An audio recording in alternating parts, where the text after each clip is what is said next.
очень хотим, чтобы у нас была площадка, где мы можем говорить об общих вопросах, проблемах, о том, что нас интересует, о том, как мы развиваемся и что нас ждет дальше. У нас на YouTube-канале есть записи предыдущих наших встреч. И одна из первых встреч была с Сашей Амзиным, медиаконсультантом, который говорил о трендах будущего медиа. И одним из трендов он назвал платформенность СМИ, имея в виду социальные сети. И мы решили, что это может быть следующим топиком нашей встречи, и выбрали платформу Telegram. И пригласили сюда коллег, которые знают об этой платформе, ну, точно больше, чем я, и, возможно, больше, чем многие другие. Встречи у нас неформальные, открытые, можем говорить честно обо всем. Без цензуры. Без цензуры, все верно. Давайте я представлю вам нашего модератора. Андрей уже представит всех остальных. Андрей Чеботарев, главред Finance.kz. Один из очень больших критиков Билайна. Честно скажу, что не мешает нам относиться друг к другу с уважением и признанием. Андрей, слово вам. Приветствую, спасибо большое. Мы поговорим о Телеграме, каждый расскажет о своем опыте вначале. Я так планирую кратко, что, зачем, почему создавал, какие цели, к чему идет, а потом будем уже общаться. Я за живое общение, поэтому если вопросы есть, то сразу из зала будем задавать, отвечать, смотреть, чтобы было максимально интересно вам. Начну с себя. Я создал Finance.kz 3,5 года назад практически. Это исключительно бизнес-проект, поскольку я пришел работать в одного из крупных мировых прайм-брокеров, и нас не пускали ни в одно местное СМИ, потому что есть большой местный брокер, который владеет местными СМИ. И так получилось, что я делаю вещи какие-то, ставлю классный контент, а его никто не берет из СМИ. И это называется «Красный океан», в котором, соответственно, я делаю что? Я создаю свое, не аффилированное с брокером СМИ, чтобы продвигать свои новости. Так как создание сайта требует больших усилий, больших затрат, большей редакции, я выбрал тележку, создал там и раздвинул всех, получается, по чуть-чуть. Я не рассчитывал, что это исключительно мой проект. Когда я доложил о нем в центральный офис, он уже летел там плюс-минус около 1000 было. То есть я сказал просто, я подумал, сделал, вот так получилось. Сейчас мы топ-1 канал в экономике. Перечислять всякие плюшки можно очень долго, но тем не менее кейс получился интересным именно за счет того, что получилось раздвинуть остальные СМИ и доставлять наши нужные компании новости на рынок.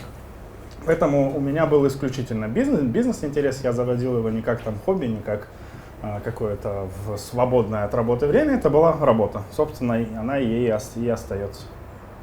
Из команды не пришел еще копирайтер, дизайнер, кто видел фоточки, знает. На самом деле канал веду абсолютно полностью я один, поэтому вот вся команда здесь. Галан, тебе слово. Может быть, сначала всех представишься? Я с удовольствием, но я знаю только тебя. Все, хорошо, мы еще и рядом сидим. Простите. Всех приветствую, я очень рад сегодня здесь находиться. Меня зовут Ламжан Хазин. Я представляю телеграм-канал Тенгеномика. Надеюсь, вы подписаны, да? Вот. Я, знаете, чего хотел начать? Наверное, тоже с истории, как я вообще пришел в этот телеграм-канал. На самом деле, его основатель являюсь не я, я думаю, это ни для кого не секрет. Вот. Его создавал мой коллега, который на то время со мной работал. Это было почти в то же время, когда вот Андрей рассказывал, создавался Finance.kz. Вот.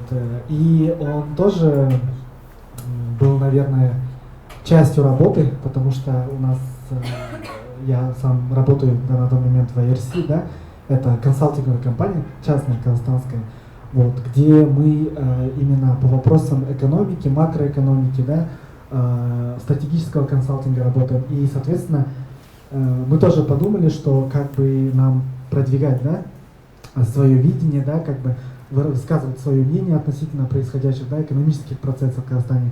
Соответственно, таким образом зародилась Тенгеномика.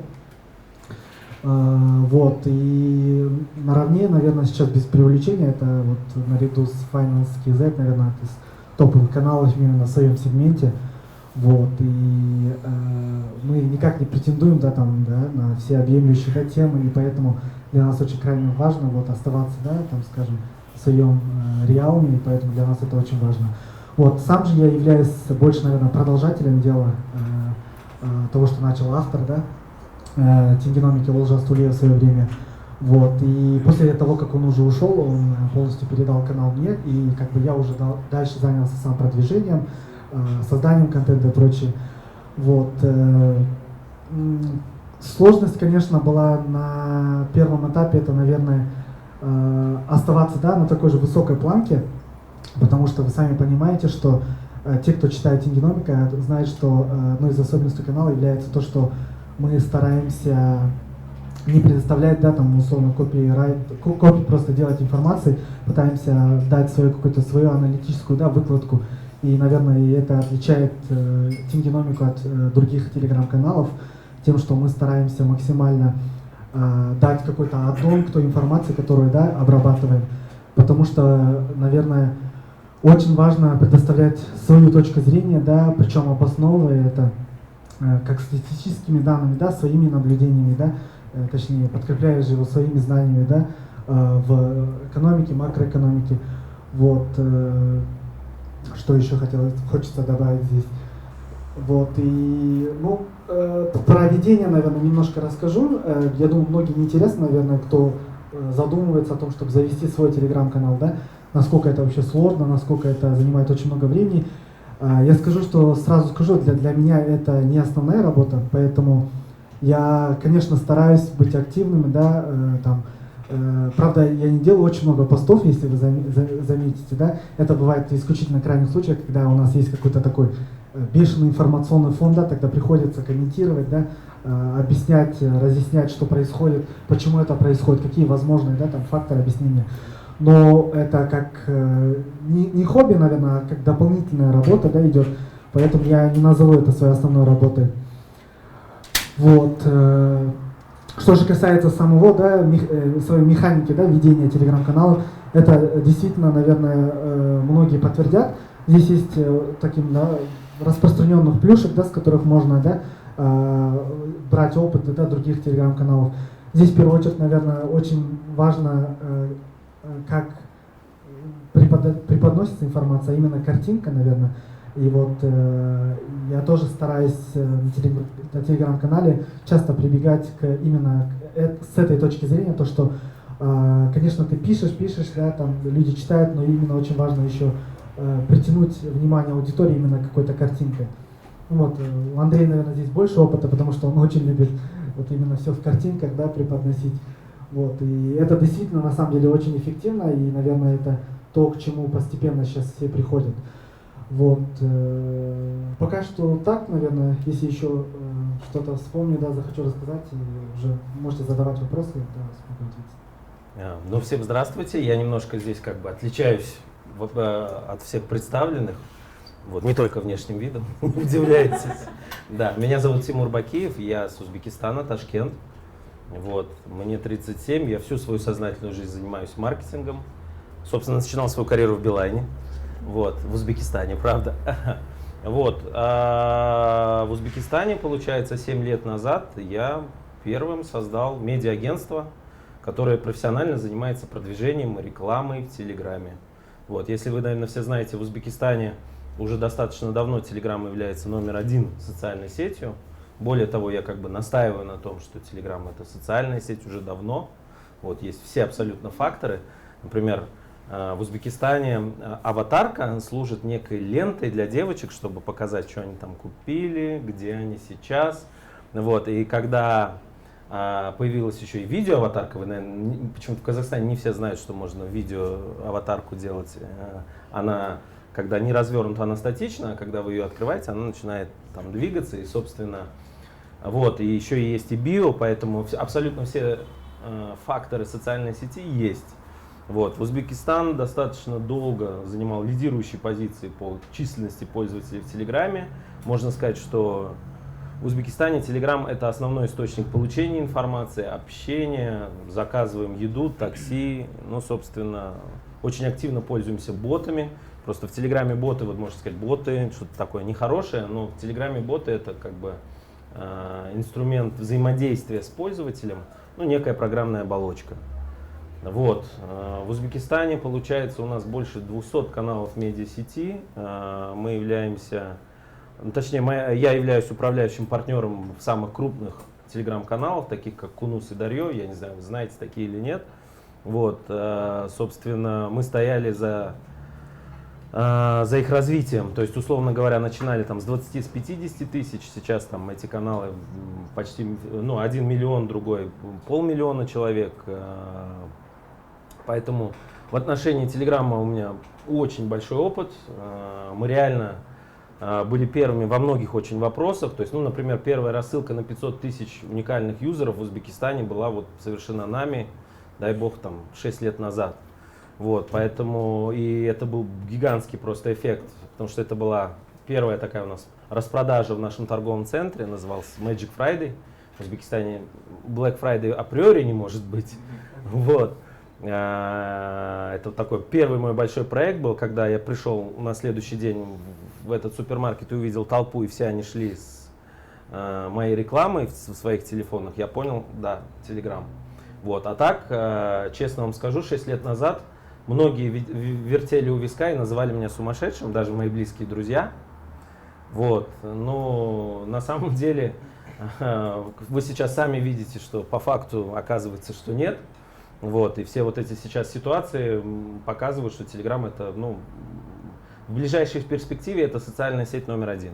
Более того, могу сказать, что в Казахстане как бы мы уже присутствуем 3 года, у меня нет офиса, у меня есть там ТОшка. И когда я приходил к клиентам, многие говорили: Тимур, ну все классно, вы очень такие классные вещи делаете, но в Казахстане Telegram не популярен. Вот. Я с этим очень сильно сталкивался. На самом деле клиенты здесь были, которые заказывали работу нам в Узбекистане, но платили здесь. Вот. А первое после пандемии, второе, ну, после всем известных нам событий.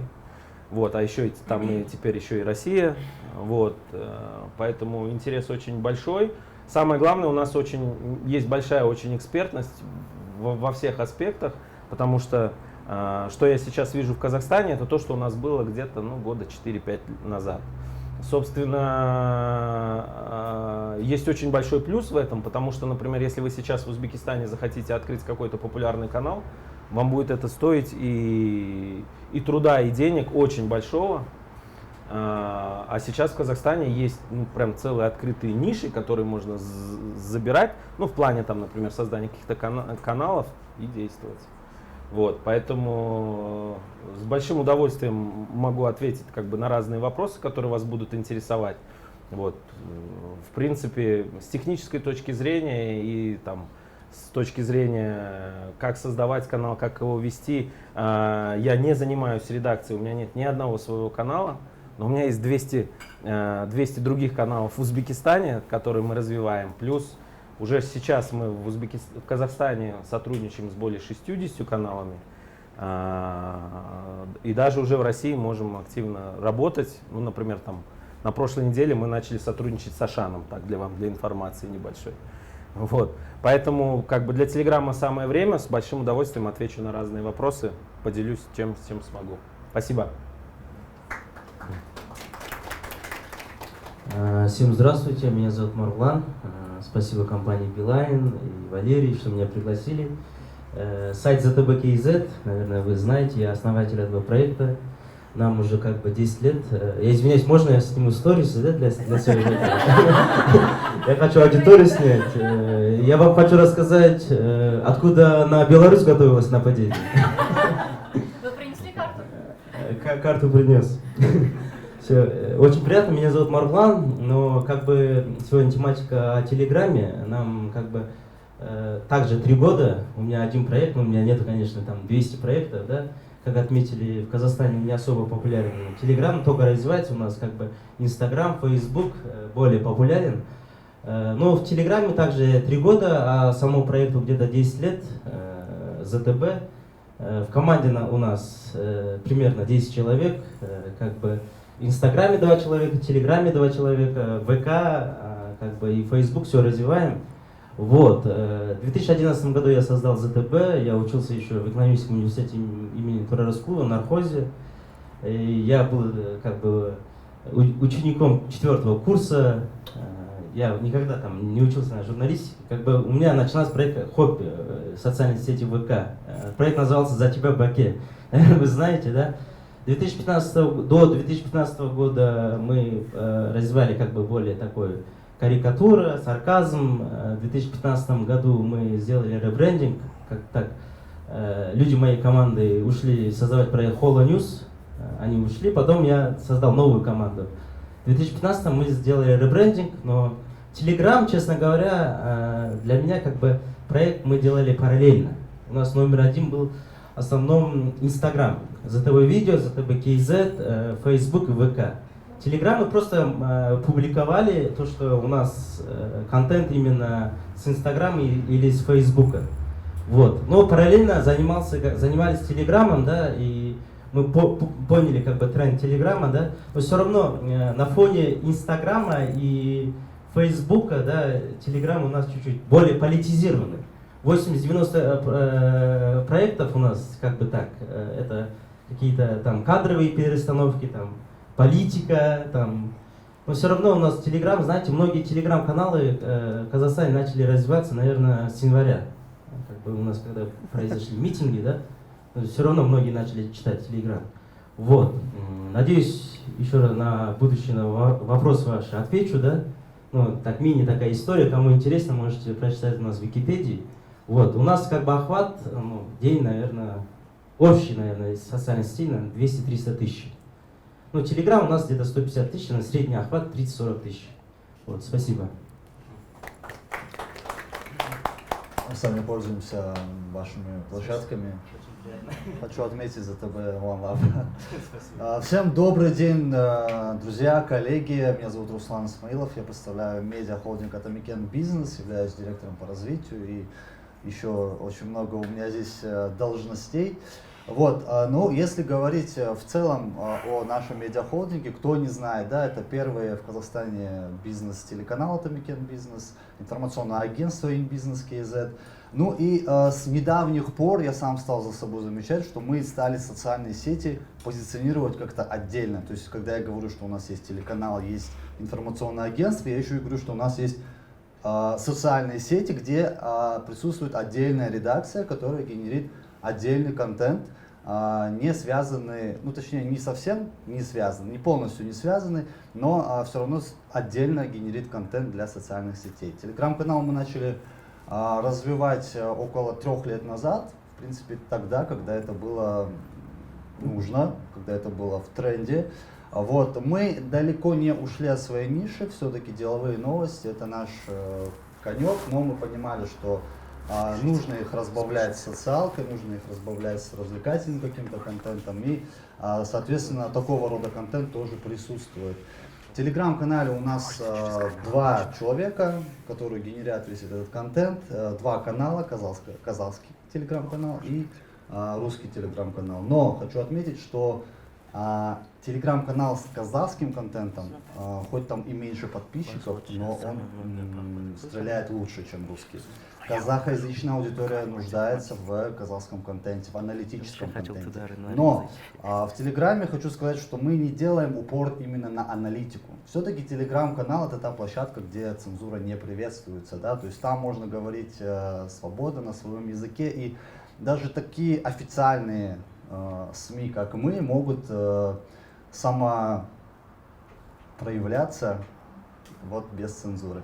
Вот. В целом у нас в день выходит около 15-20 новостей в Телеграме, около 10, наверное, новостей в выходные дни, 10-15 в будние дни. Вот. Хочу сказать, что Телеграм у нас стал качать совсем недавно, после январских событий, если вы все помните, когда, грубо говоря, единственным источником информации был Телеграм, не только для Казахстана, но и для всех стран. К нам стало поступать очень много запросов со стороны наших партнеров, со стороны там, госорганов и так далее. с целью оповещения и информирования аудитории, потому что телеканалы все были заблокированы, большинство, да, из них, информационные сайты, соответственно, тоже. И единственным источником получения информации был Telegram, это для тех, у кого была возможность выйти в интернет. И вот мы через вот эти смс-ки обычные отправляли в редакцию материалы, они публиковали. И у нас был рост около 20 тысяч подписчиков только после январских событий к нам пришло. И для нишевой узконаправленной площадки это очень хороший результат, потому что мы не развлекательная площадка, да, чтобы мы там набирали 200-300 тысяч подписчиков и так далее. Поэтому для такой площадки, как мы, я считаю, что это очень хороший рост. Создали мы его не только с целью монетизации, да, хотя он нам приносит достаточно хороший доход, как СМИ. Мы создали его с целью развития в целом нашего медиахолдинга, потому что в целом мы шагаем в ногу со временем. Если вы заметили, телевидение сейчас мало кто смотрит, все уходят в диджитал, соответственно, мы стали весь свой контент резать и в удобной форме размещать в социальных сетях. Нам, наверное, немножко проще работать в Телеграме, чем вот моим коллегам, потому что у нас есть две огромные редакции, у нас есть огромное количество собственных корреспондентов по всему Казахстану, которые помогают нам генерить этот контент. Но есть и вещи, которые один вот человек, который сидит в Телеграме, генерит сам. Помимо сайта нашего и телевидения, откуда он берет контент, он, соответственно, анализирует другие площадки. Если есть интересные темы, то он, не связывая это с сайтом или с телеком, просто закидывает в телегу. Есть такой момент, иногда бывает неподтвержденная информация, там, типа Едилова, да, который там иногда закидывает какую-то удочку.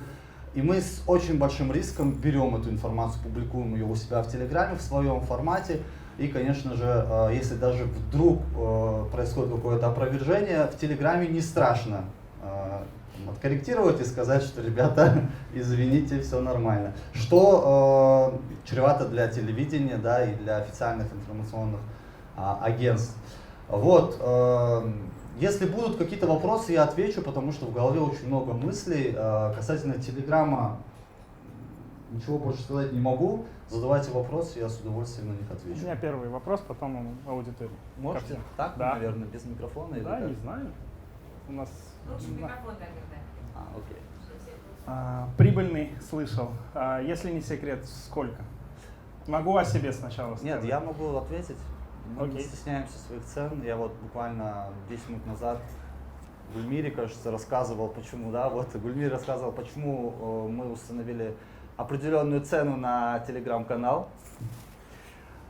Телеграм-канал у нас стоит 700 тысяч тенге, пост в телеграм-канале. Я понимаю, что для социальных сетей это очень завышенная цена.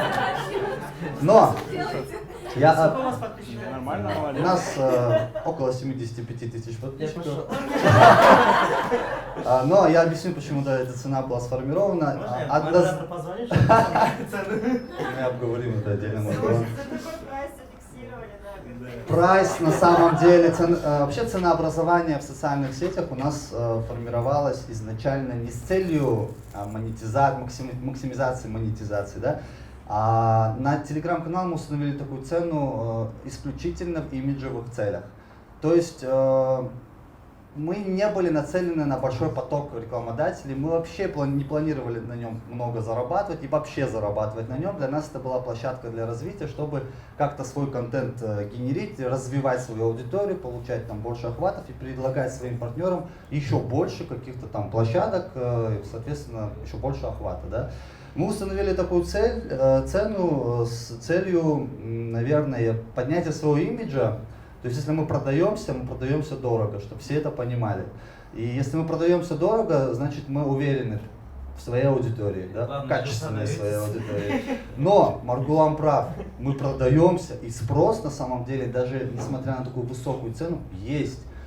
Финансовые институты, квази-госсектор, бизнес, даже бизнес может себе позволить размещаться в телеграм-канале на таких условиях.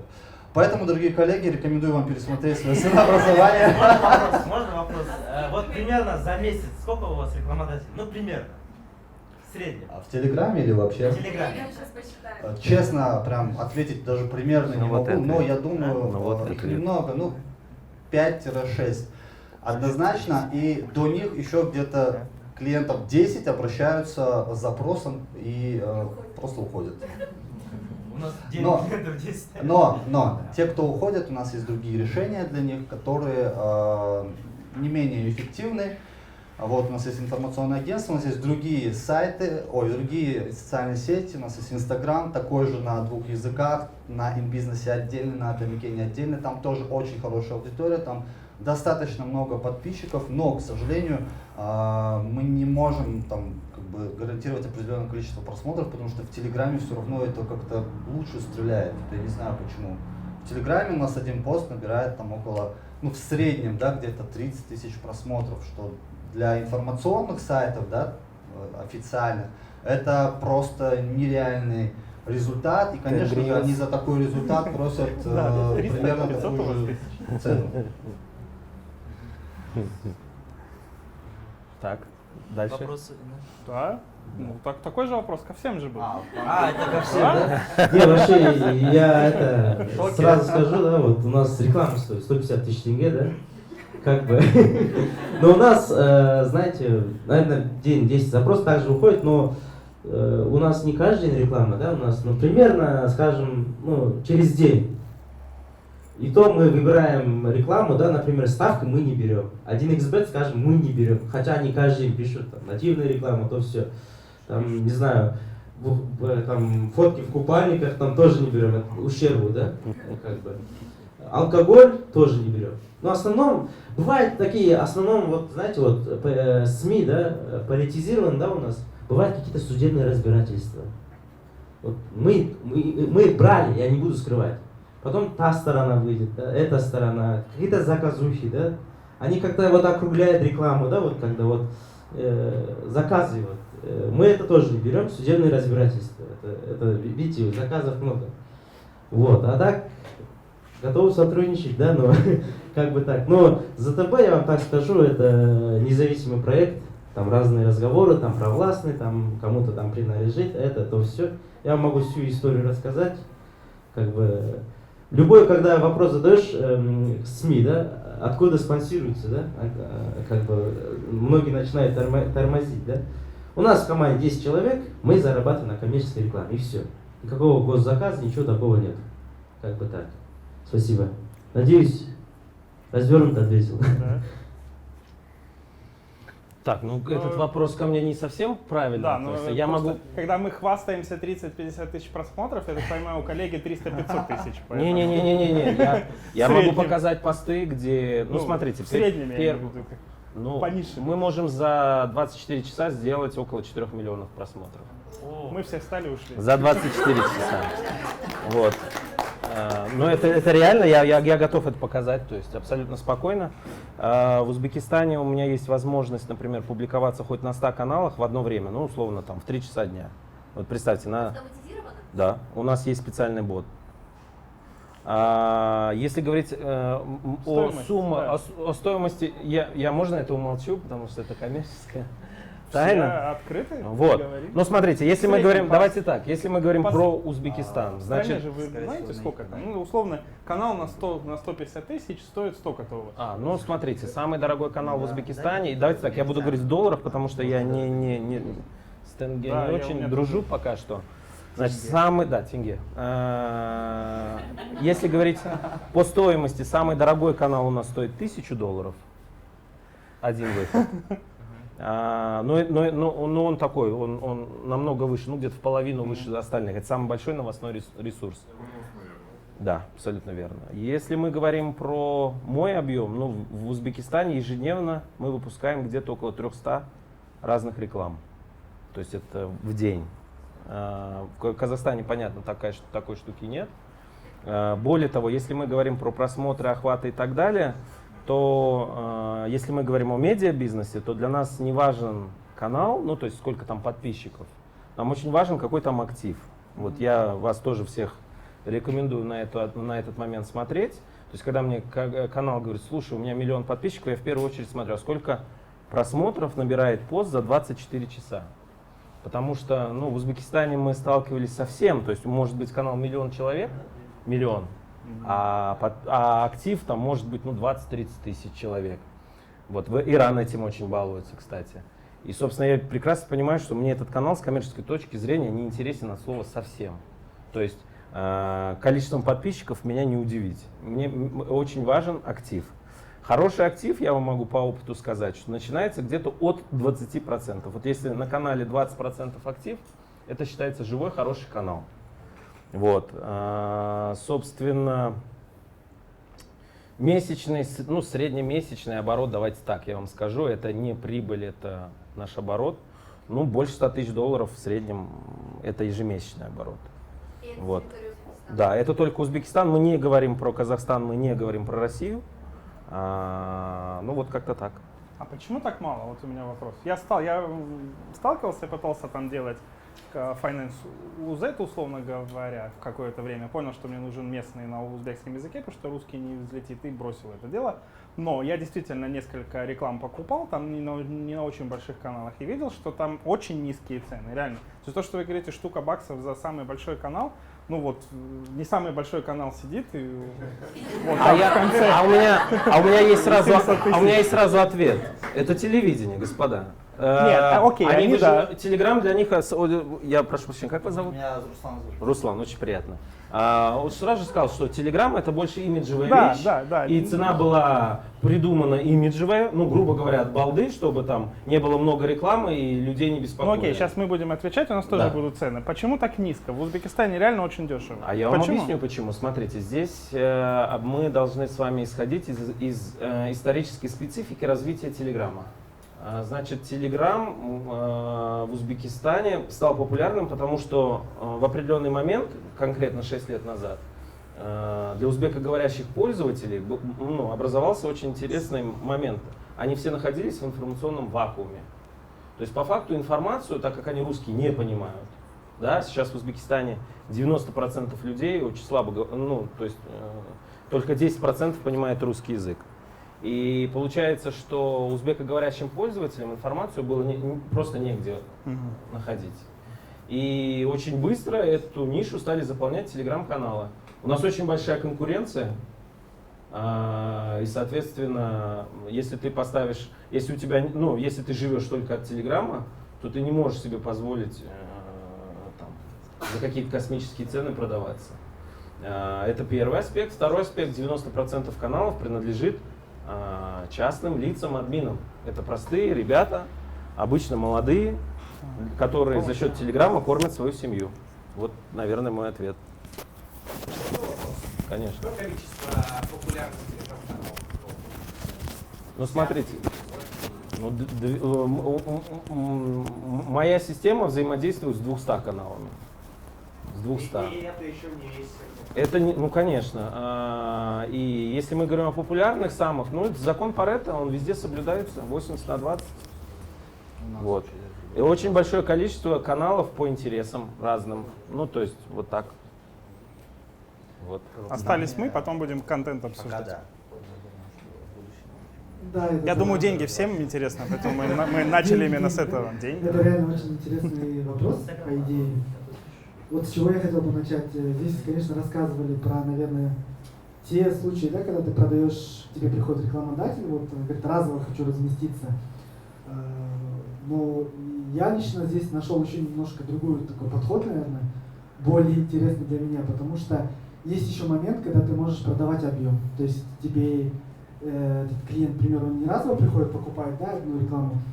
У нас есть своего рода такие стратегические партнеры, да, с которым мы договариваемся так. Давайте мы вам немножко снизим цену, да, до обычного, но вы у нас там условно купите там 10 постов. То есть таким образом мы, во-первых, на долгосрочное сотрудничество выходим с клиентом, да, там, с рекламодателем, но и как бы и в целом в объемах больше выигрываем. Среднюю цену, наверное, сейчас, даже если говорить, это в районе тоже, наверное, где-то 140-150 тысяч за один пост. И я скажу, в Казахстане очень интересная ситуация с телеграм-каналами, особенно после январских событий. У нас, наверное, произошла некоторая инфляция в ценах, потому что до январских событий в целом я вот наблюдал, да, с сторонних каналов, цены были немного припущены, наверное. Вот именно после январских событий, когда у многих телеграм-каналов произошел буст, да, такой, цены также немножко, ну, у нас инфляция, да, в Казахстане, так скажем, и в телеграм тоже пришла. Вот, но, наверное, здесь больше, для нас больше было интересно приобрести таких долгосрочных партнеров. К примеру, вот, ну, скажу открыто, у нас есть долгосрочные там сотрудничества, да, с коммерческими банками. Вот. Мы им немножко можем снизить цену, но зато мы у них покупаем объемы. Вот. С этой точки зрения, наверное, можно больше выигрывать. Конечно, было очень много кейсов, когда к нам приходили рекламодатели, мы их, по идее, тщательно фильтруем. Конечно, это в первую очередь для нашего же имиджа, потому что рекламировать там ставки, да, я не знаю, какие-то там финансовые пирамиды, это вообще не камильфо. Да, там, по имиджу очень сильно бьет. Там, те же случаи, да, Вайнера, это вообще печально, конечно. Вот. Конечно, были и нормальные, да, какие-то иностранные даже компании приходили, хотели в Казахстан вот какую-то рекламу давать, и они предлагали баснословные, в принципе, деньги. Конечно, в первую очередь лезешь в Google, проверять компанию, все ли с ней ок, там, да, нету ли каких-то там каких-то мошеннических, да, схем, связанных с этой компанией. Конечно, бывают там некоторые рекламы разовые выстреливают, и на них действительно можно заработать больше, чем, да, предлагают ежедневно какие-то рекламодатели. Вот. А так, в целом, я считаю, что нужно, наверное, рассматривать различные варианты, да, подходы. К примеру, даже если клиенту кажется, что твой прайс слишком завышен, ты можешь ему предложить альтернативные варианты и как бы удержать, да? Если это, конечно, качественный рекламодатель, потому что очень важно фильтровать те же, да, там, приходят, кстати, да, если сказать, трэш какой-то, да, вообще хотят рекламировать. Конечно, нужно фильтровать, потому что ты так теряешь лояльность своей аудитории, и это как бы один из главных факторов для тебя, как, да, телеграм-канал. Вот. И поэтому я не совсем соглашусь в том, что совсем там, да, нужно забивать на свою Отдай микрофон. Нет, все очень круто, да. Да, всякий трэш реально приходит там 1xbet, я тоже отказываю. Насчет, у меня вообще возможность размещения есть только после того, как человек скажет, что он хочет размещать. Потому что очень часто ходят, типа прайс. Прайса нет, что вы хотите размещать, какую-то информацию. И начинаем, мне очень нравится вытаскивать из рекламы. Я говорю, вы же рекламу пришли делать? Ну расскажите о чем. Нет, секретно. Типа говорю, ну секретно, идите. Так вот, да, совсем недавно вообще был прикольный трэш. Ко мне пришел вместо рекламы контент. Мошенники делают сейчас как? Они говорят, мы тут от биржи, криптобиржи Bitfinex, сингапурская большая биржа, реально есть такая, все. Ты им говоришь цены, говорят, отлично, мы покупаем 5 постов, вот вам сайт bitfinexpartner.com. Идите туда, вбивайте данные, и вам придет выход. Я беру сайт, делаю who is, откуда он создан 7 дней назад в России. Я такой, и что, чувак, ведется кто-то типа? То есть специально мошенничество на админов каналов. Я из этого сделал пост, сказал, вот вам реклама, смотрите, абсолютно бесплатно. Короче, да, у нас не было инфляции, потому что у нас цены всегда были в долларах. У меня стоит стандартный пост $400 с пометками, как принято говорить, 3 часа в топе, из ленты не удаляется никогда. Но, кстати, да, интересно, сейчас большой поток из России, который типа, за что такие деньги? У них тоже намного ниже стоимость рекламы. Я согласен с коллегой с Атамикена, это действительно даже в Казахстане была достаточно высокая цена всегда, но я забочусь об аудитории. Я могу поставить, условно говоря, 4 рекламы за $100 или одну за 400. Получу я один и тот же бюджет везде. Но вместо этого мой читатель получит не 4 рекламы, а одну. Выгодно? Я пересмотрю вверх теперь. Да, ну и, конечно, работа с четырьмя, она равносильна. Вот реально столько же паришься, сколько можно из одного заработать. А можно я добавлю? Вот еще вот важная пометка, почему, например, у вас так. Потому что вот до сих пор очень многие пользователи, клиенты и даже админы ставят некий знак равно между блогерством и ведением канала. Вот в Узбекистане блогерских каналов или вот авторских каналов их очень мало.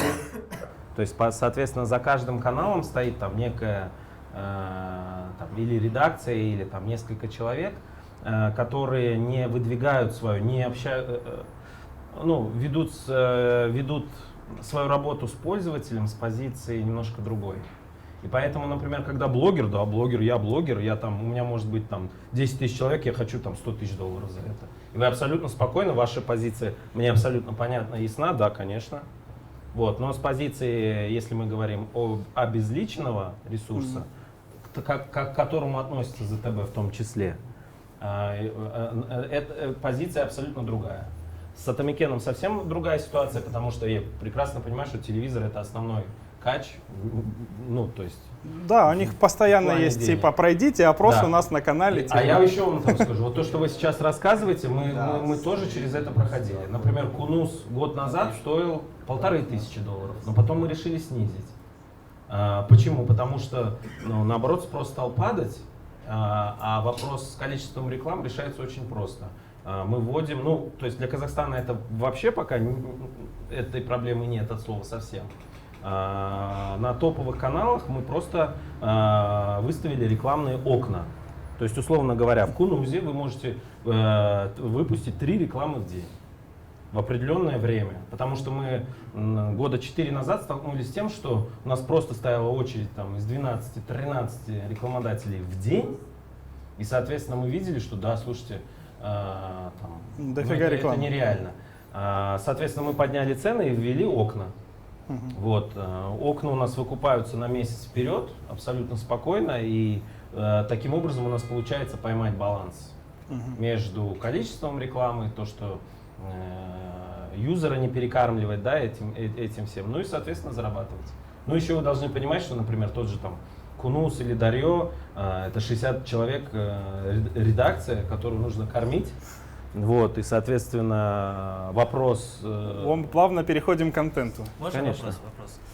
У вас сейчас в Узбекистане вот, насчет заказов рекламы как вообще? Количество упало или как? У нас, например, упало в Казахстане. Нет, я вам так скажу, смотрите, ну вот опять-таки, большие клиенты взаимодействуют с такими компаниями, как я.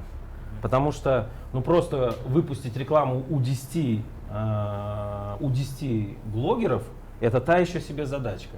Во-первых, у многих блогеров нет юридического лица, и они берут наличкой. И у нас, например, была январская ситуация, ну, дестабилизация в стране, да?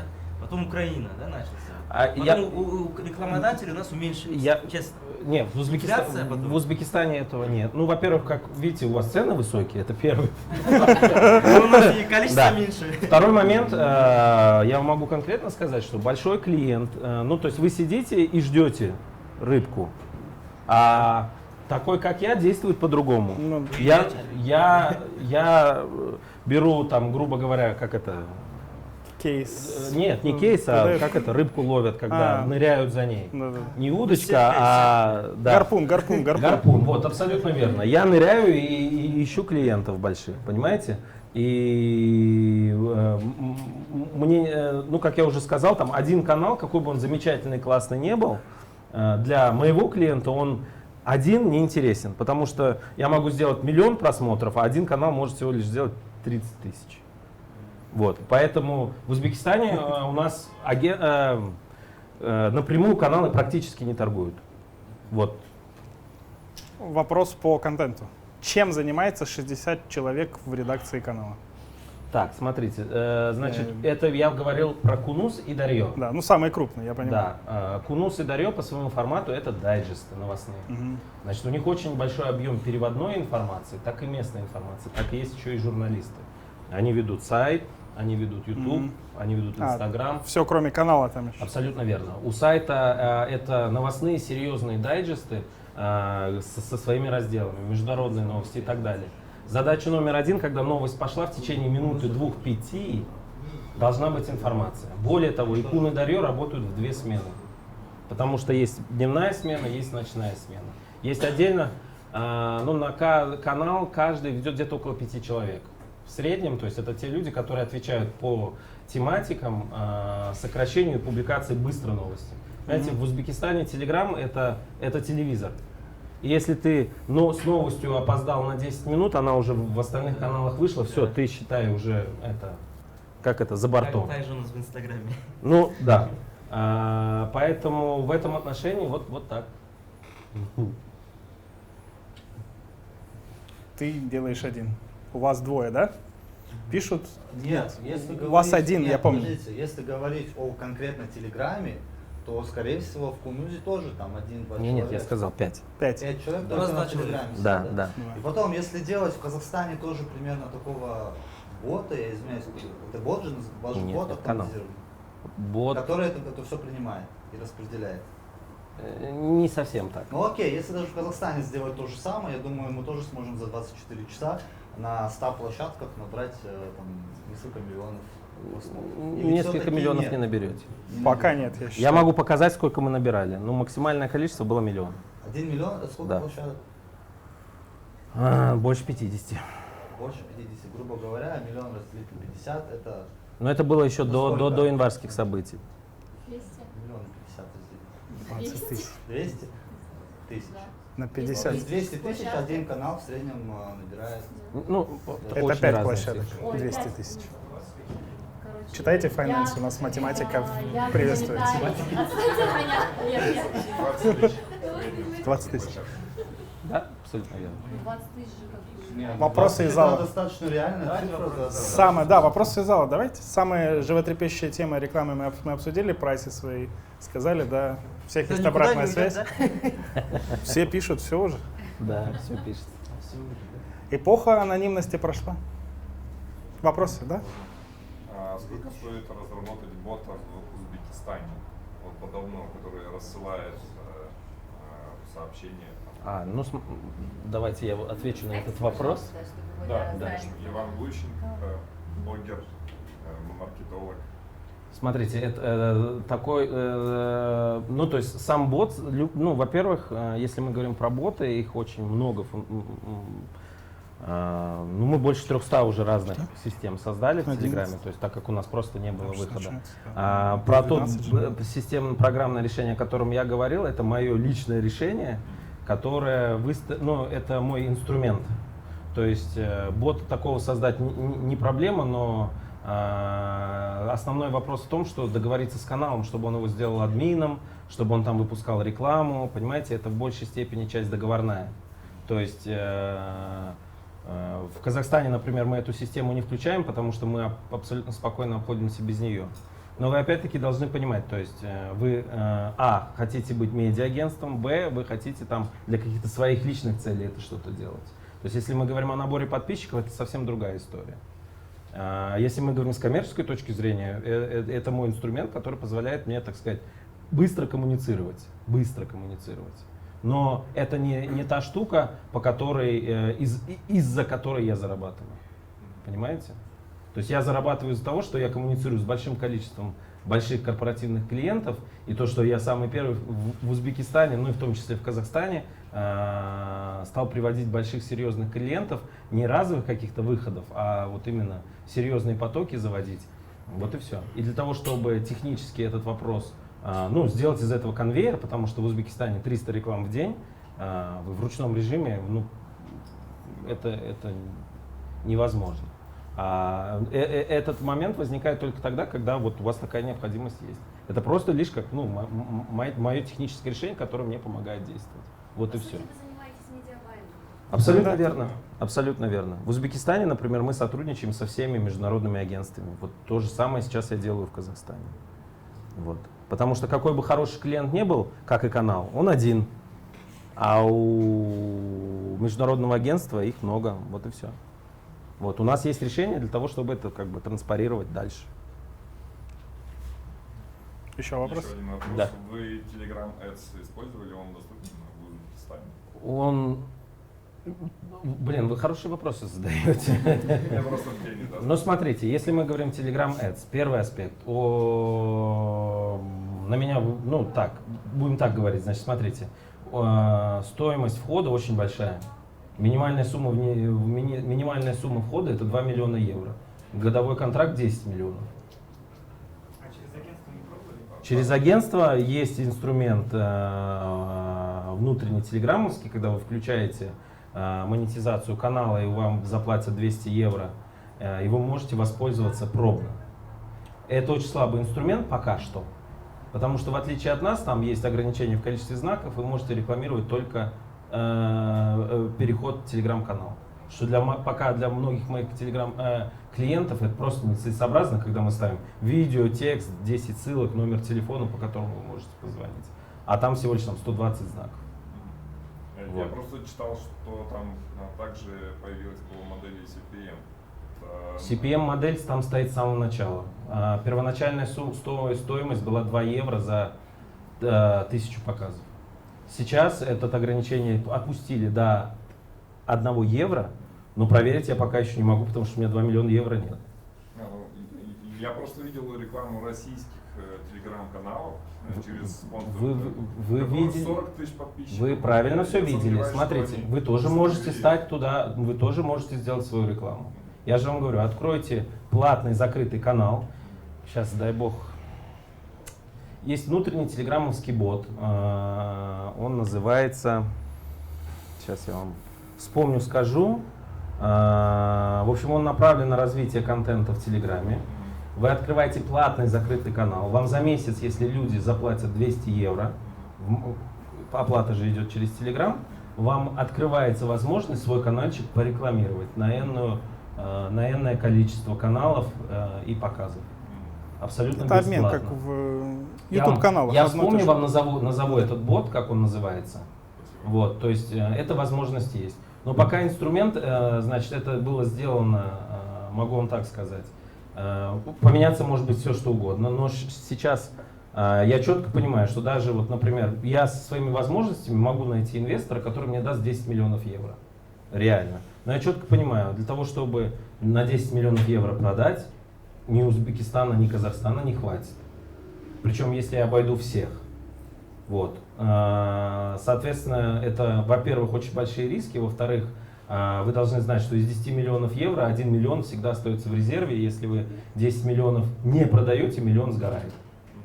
Вот, поэтому за 10 миллионов евро можно построить целый завод. Вот.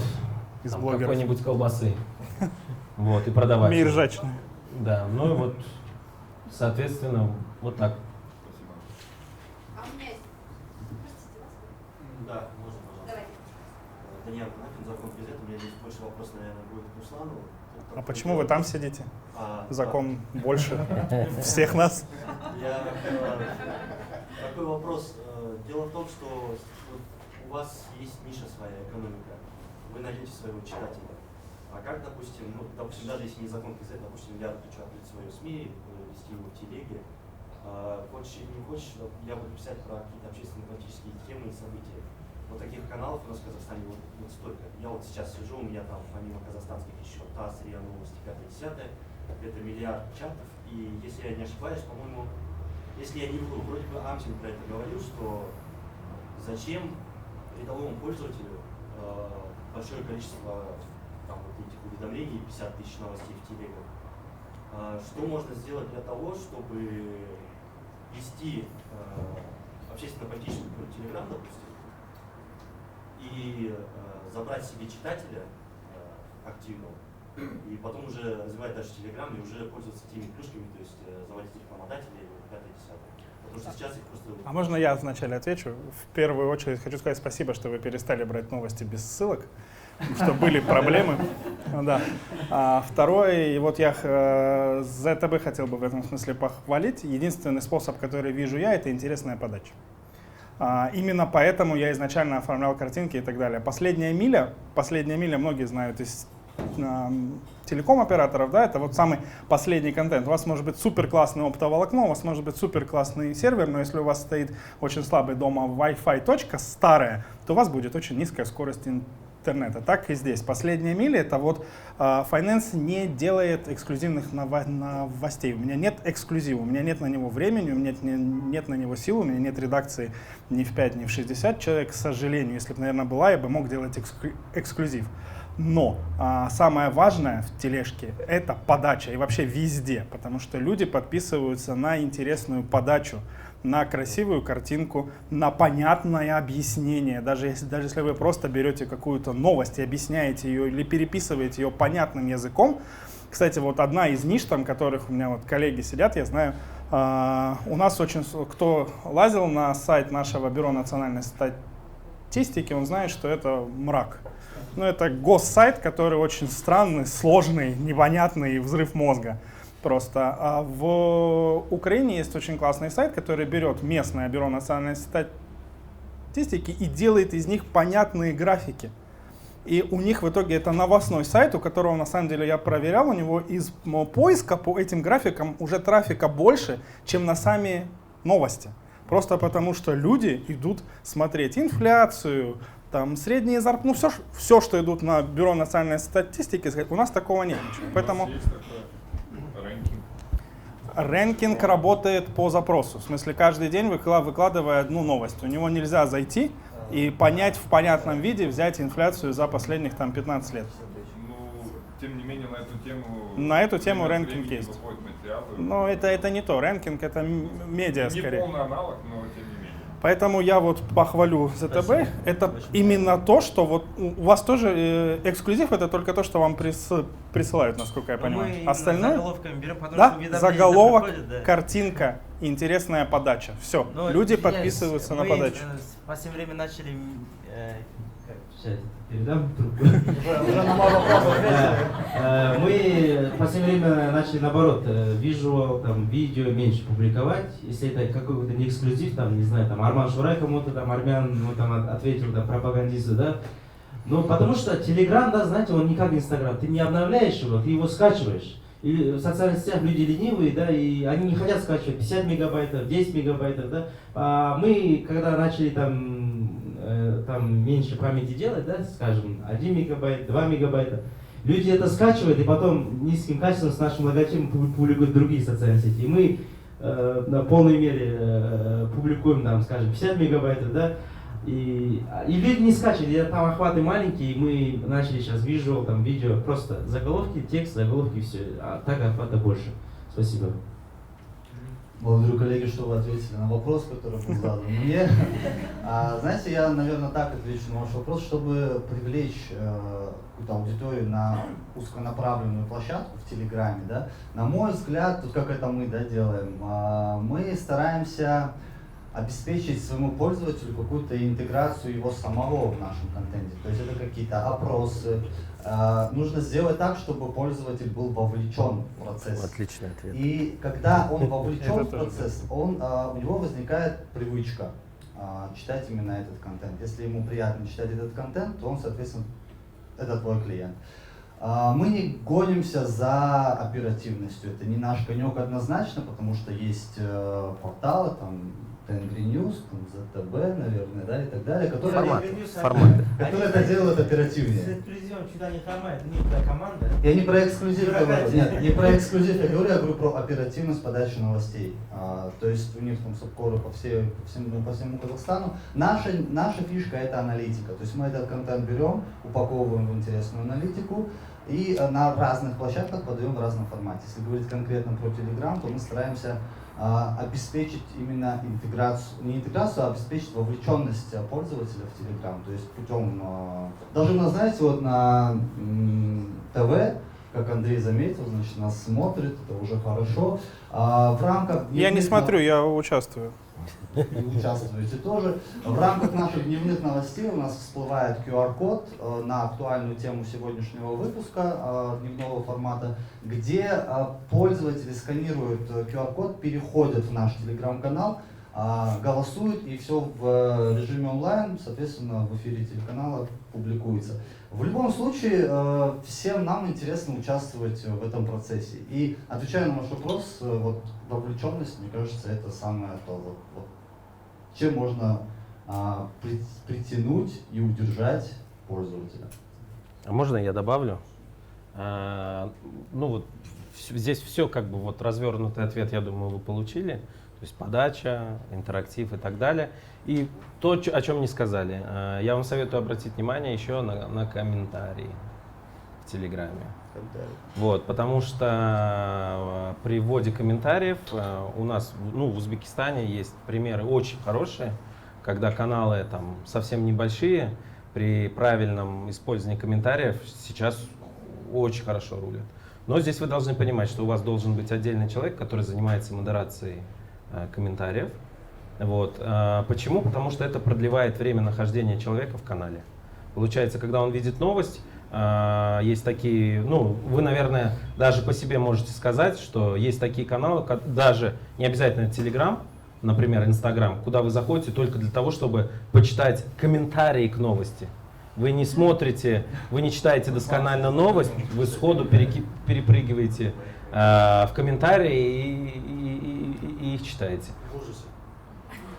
Ну, не только. У людей такая вот есть, как это, ко всякой, ну, там, как это, клубнички, гадости там, и так далее, такой одинаковый интерес поковыряться в этом. Поэтому комментарии — это очень интересный инструмент внутри Телеграма. Пока в казахском сегменте он не сильно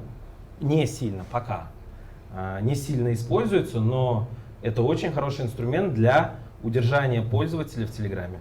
Еще отвечу на ваш вопрос касаемо количества читаемых каналов. У нас есть статистические данные. Среднее количество, по крайней мере, за Узбекистан я точно могу сказать, среднее количество каналов, на которых человек внимательно читает и просматривает, это 5.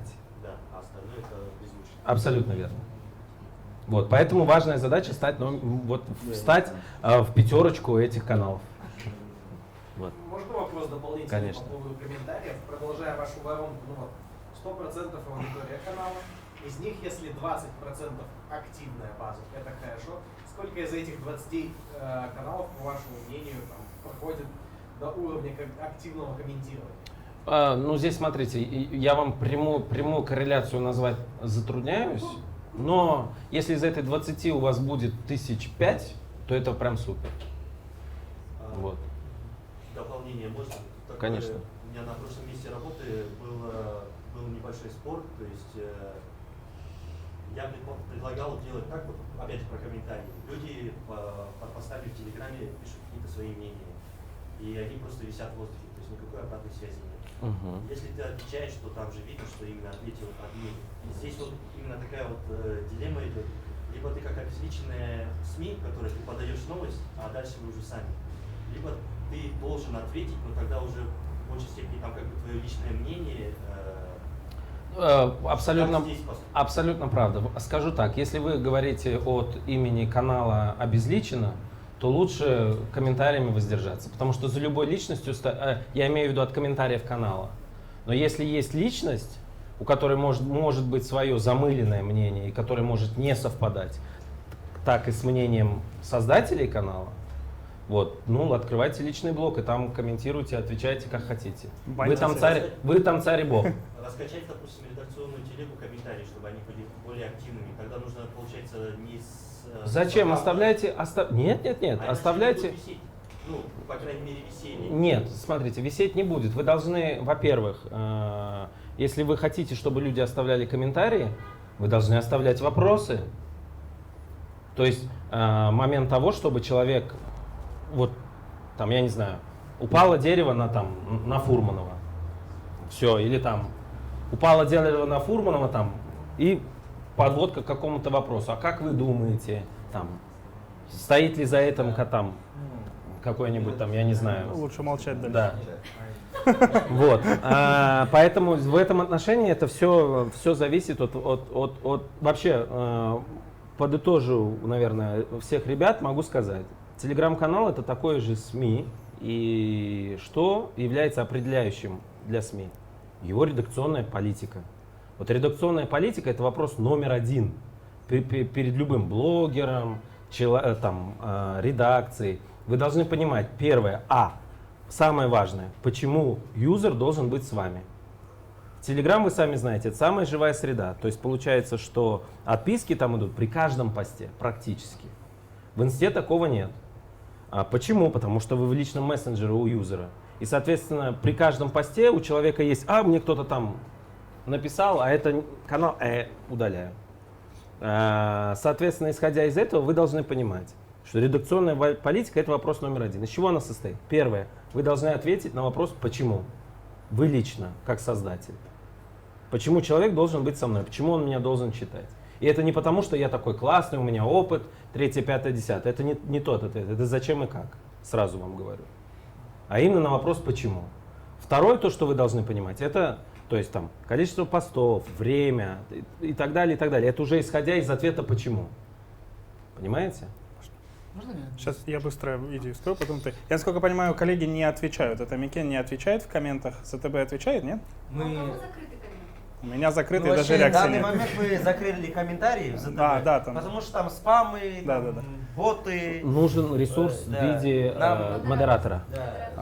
У меня были комменты, комментариев и да, я понимаю. нарушений приходит.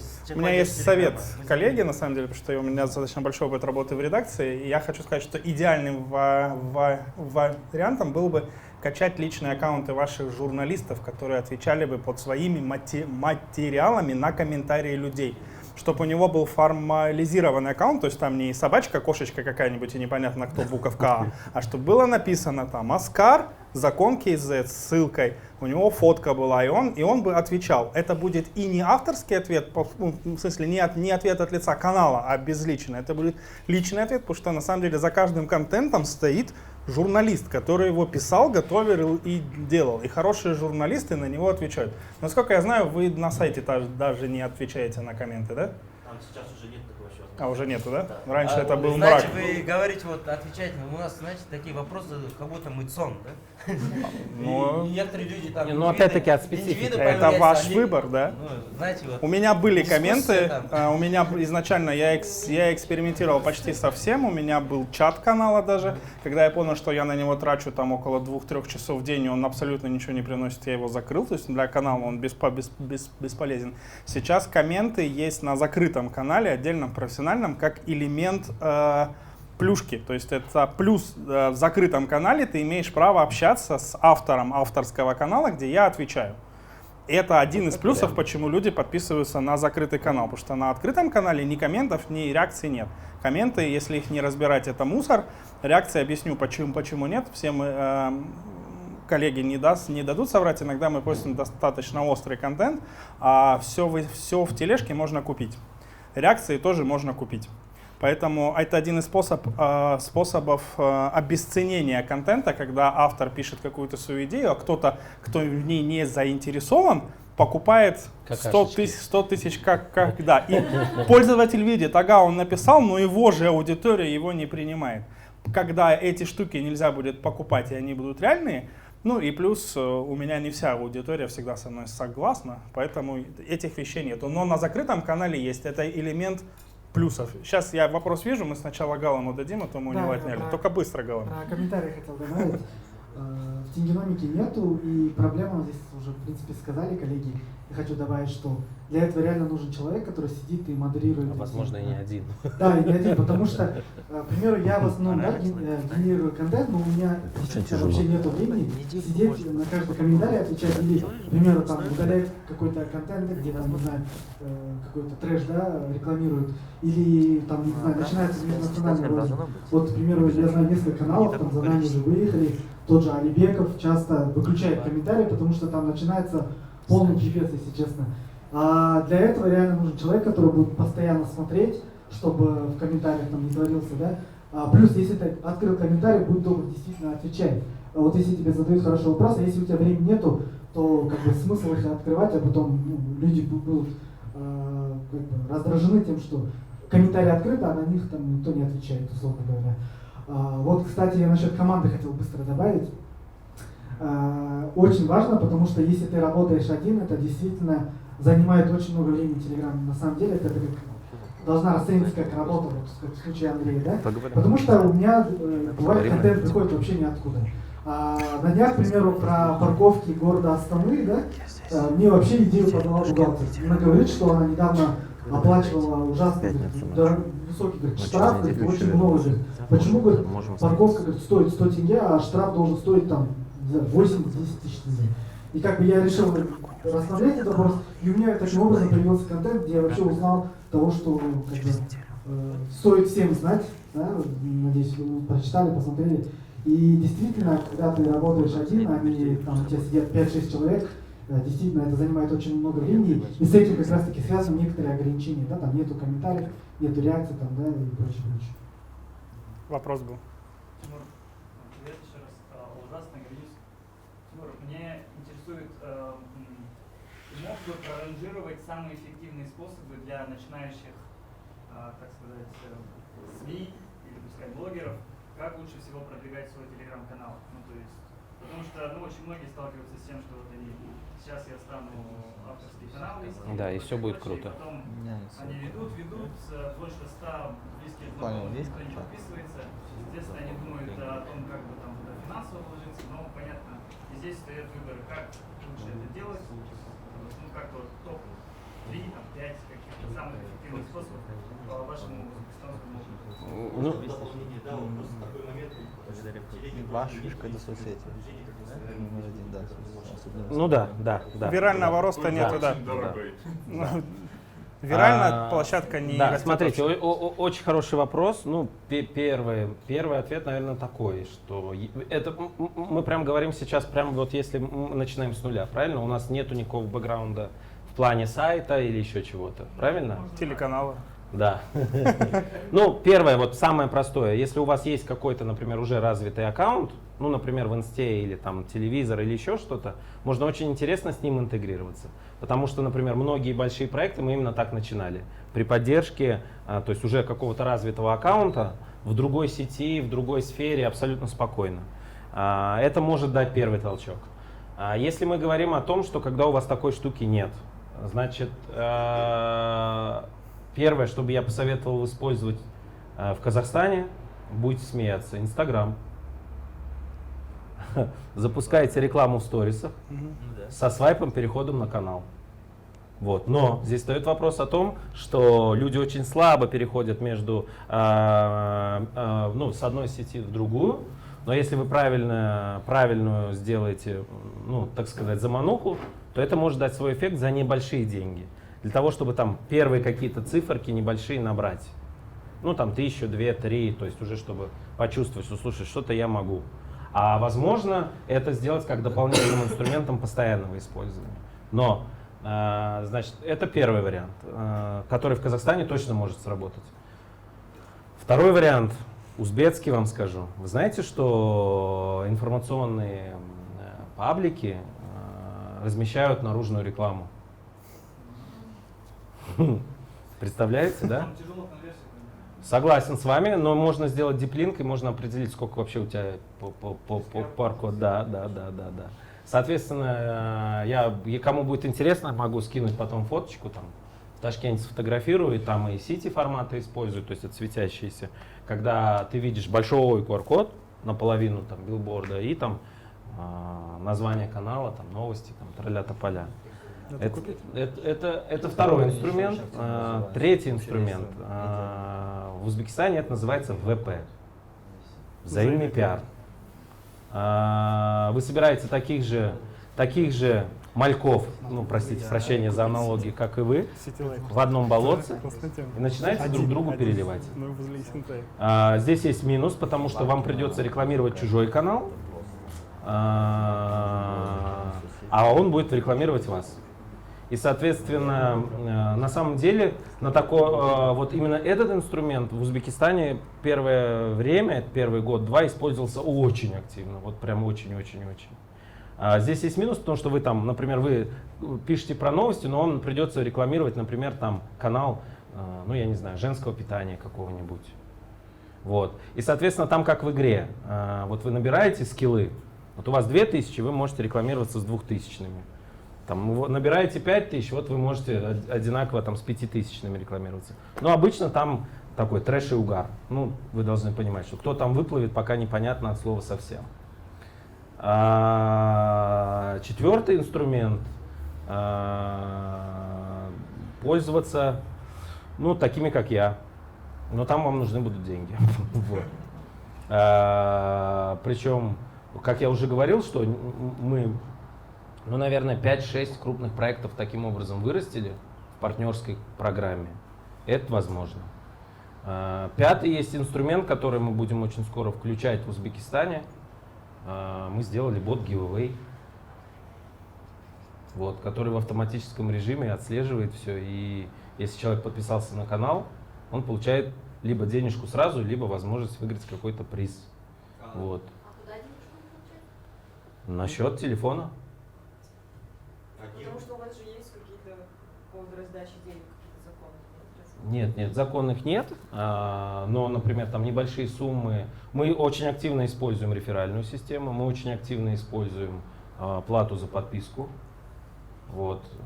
В этом отношении, ну, я вам больше того скажу, я даже делаю такие боты, где нет ни одного текста, а все видео. Условно говоря, с вами общается живой человек через кружок. Вот. И вот такие штуки. Кстати, на гимов, ну, там, аудитория призоловов. Расскажи про как вы Еще раз? разыгрывали. Аудитория Все же призоловов. отвалились То есть просто. те люди, которые идут только ради, собственно... Нет, отток, смотрите, вообще я понимаю, что слово GIF в Казахстане и в Узбекистане в том числе, в Инстаграме уже воспринимается как ругательное слово. Объясню почему. Потому что, там обычно всякие инфо-цыгане, всякие аферисты и так далее. Б, потому что призы разыгрываются несправедливо. Мы идем немножко другим способом, то есть я тоже очень принципиальный человек. Наше второе направление, чем я занимаюсь, это создание акционных ботов. Мы с FMCG-компаниями, вот как у вас здесь делают лендосы непонятные, мы делаем телеграм-боты, в которых человек может, там, например, зарегистрировать QR-код чека, и что мы понимаем, что там есть продукт, который нужен клиенту. То есть, и, соответственно, исходя из этого, если мы говорим про гивы, ну, так сказать, это слово уже так, как бы, вот у нас буквально вот на этой, дай бог, или в начале следующей недели у нас будет гиф, там мой личный проект, там всего лишь 4 канала, один новостной, один маркетинговый, третий канал звезды, который будет нас, так сказать, и четвертый канал — это вот мой проект, где посвящен скидкам на продукты питания во всех сетях. Вот всего 4 канала. То есть это полезный продукт, это хорошие вещи, и будут справедливо разыграны призы, принципиально. Вот. То есть посмотрим прирост, если это все будет хорошо получаться, ну, соответственно, будем и делать это везде. В Телеграме же есть прямые трансляции. Да, абсолютно верно. Абсолютно верно. И не только через это можно делать. Вот. Когда вы используете бот, вы можете абсолютно спокойно, вот когда вы используете бот, вы всем юзерам, когда разыгрываете приз, можете прям оттуда запускать. Я уже столкнулась с вопросом телеграм-ботов в Казахстане. У нас очень мало хороших разработчиков. Ну, обращайтесь, поможем. Разработчиков именно телеграм. Разработчиков, смотрите, разработчиков может быть много. Здесь это немножко другая. Я имею в виду с качеством. Раз есть спрос, значит должно быть. Есть, обращайтесь, помогу.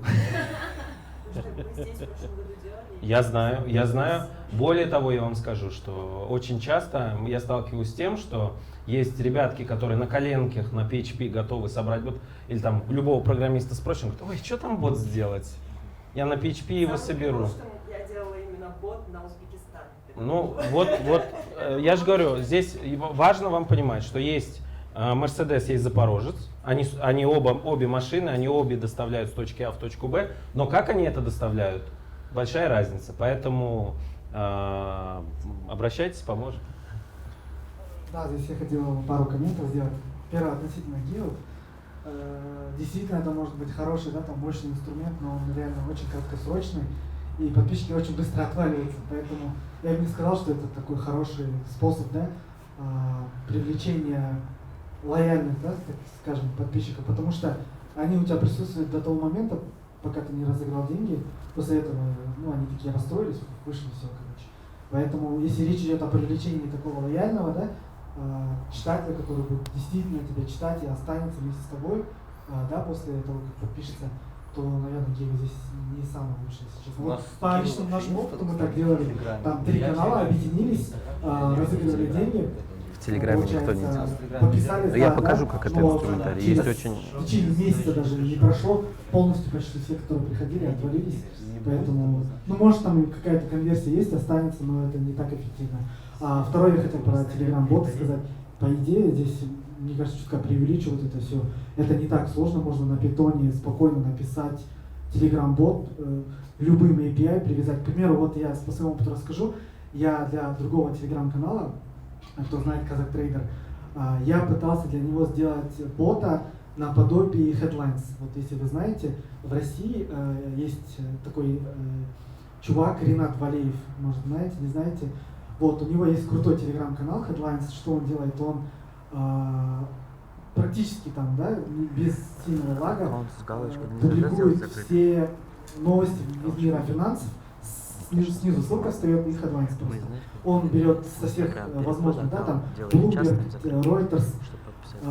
И можно таким же образом сделать для своего, да, там, закрытого, да, условного канала, можно спокойно привязать, взять API, да, купить API, любой ты можешь взять.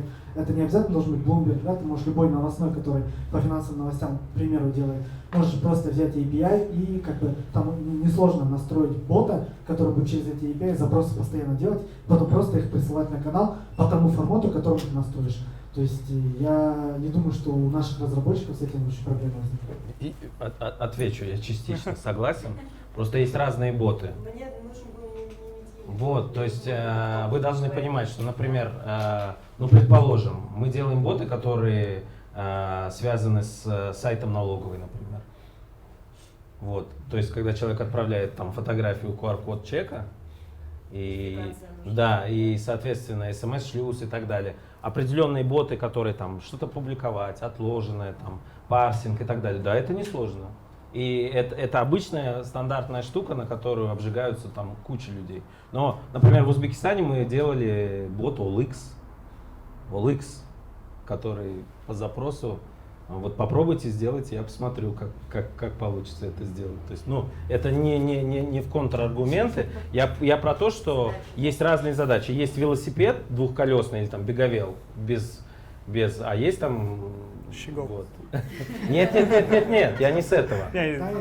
Все, я могу. Знаете, у Гива изначально другая цель должна быть. Не прирост подписчиков или Гив — это больше имиджевая история, где человек, твой пользователь, получает положительные эмоции и запоминает тебя как бренд, который подарил ему подарок. Ну или не подарил, да? Нет, здесь я про это сразу сказал. У него имиджевая история больше, а у нас это превратили в прирост подписчиков, в какие-то такие штуки. Ну, спасибо Инстаграму. Да, это не на самом нет, я могу вам сказать, что, ну, то есть GIF просто, вот слово GIF, это, ну, как бы не совсем честные на руку люди это извратили. Понимаете, когда там...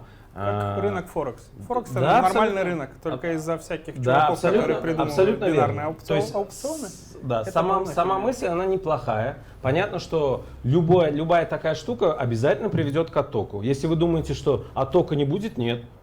Но я могу так сказать, что у нас есть примеры, когда, ну вот мы в боты делаем заглушки, вот вы хотите выиграть там условно телевизор от там, я не знаю, давайте, от LG, пускай. Вот, да, и там заходите в бот, регистрируйтесь. В Узбекистане мы делаем заглушку. Чтобы поучаствовать в акции от LG, подпишись на канал LG. Прям заглушка стоит, бот автоматически проверяет, подписан человек или нет. Более того, там раз в сутки кэш бота очищается и проверяется, а не отписался ли человек. Если отписался, телевизор заберут? Нет, конечно. Он даже в базу для розыгрыша не попадет тогда. Вот. Поэтому такие штуки себя очень хорошо показали именно с позиции коммерческих каналов. Коммерческих. В Узбекистане очень много коммерческих каналов, компаний и фирм. У нас у каждой торговой сети есть каналы.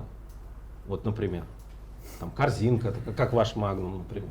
И что они постят там? Скидки. Скидки? Да. Мы, вот у нас на Новый год был очень хороший кейс. Мы им за 3 недели с 30 тысяч подняли до 130 тысяч каналов. Сейчас там 72 тысячи человек. То есть вот небольшое количество отписалось. Я дополню вопрос, как развивать, потому что я как раз был тот самый сферический конь в вакууме. У меня не было ни телеграм-канала, ни инстаграма, ничего. При этом первых 2,5 года у меня не было рекламы. Ни я не ставил, ни покупал. Поэтому я честно ходил по нашим суперблогерам, Алибеков, Еликбаев и всех остальных и говорил: у меня нет рекламы, у меня информационный канал, пожалуйста, расскажите обо мне. В итоге рассказали почти все, кроме Рашева, на самом деле, он просил денег. Все остальные, я ходил и нудел, пожалуйста, там где-то на встречах встречался. А помните, вот просто надо набраться наглости, смелости и ходить нудеть, пожалуйста, поставьте. Но если у вас изначально есть реклама, то, конечно, эта штука уже не пройдет. Есть реклама, то есть если платят тебе, то платишь и ты. Если ты не платишь и тебе не платят, вполне может такая штука пройти.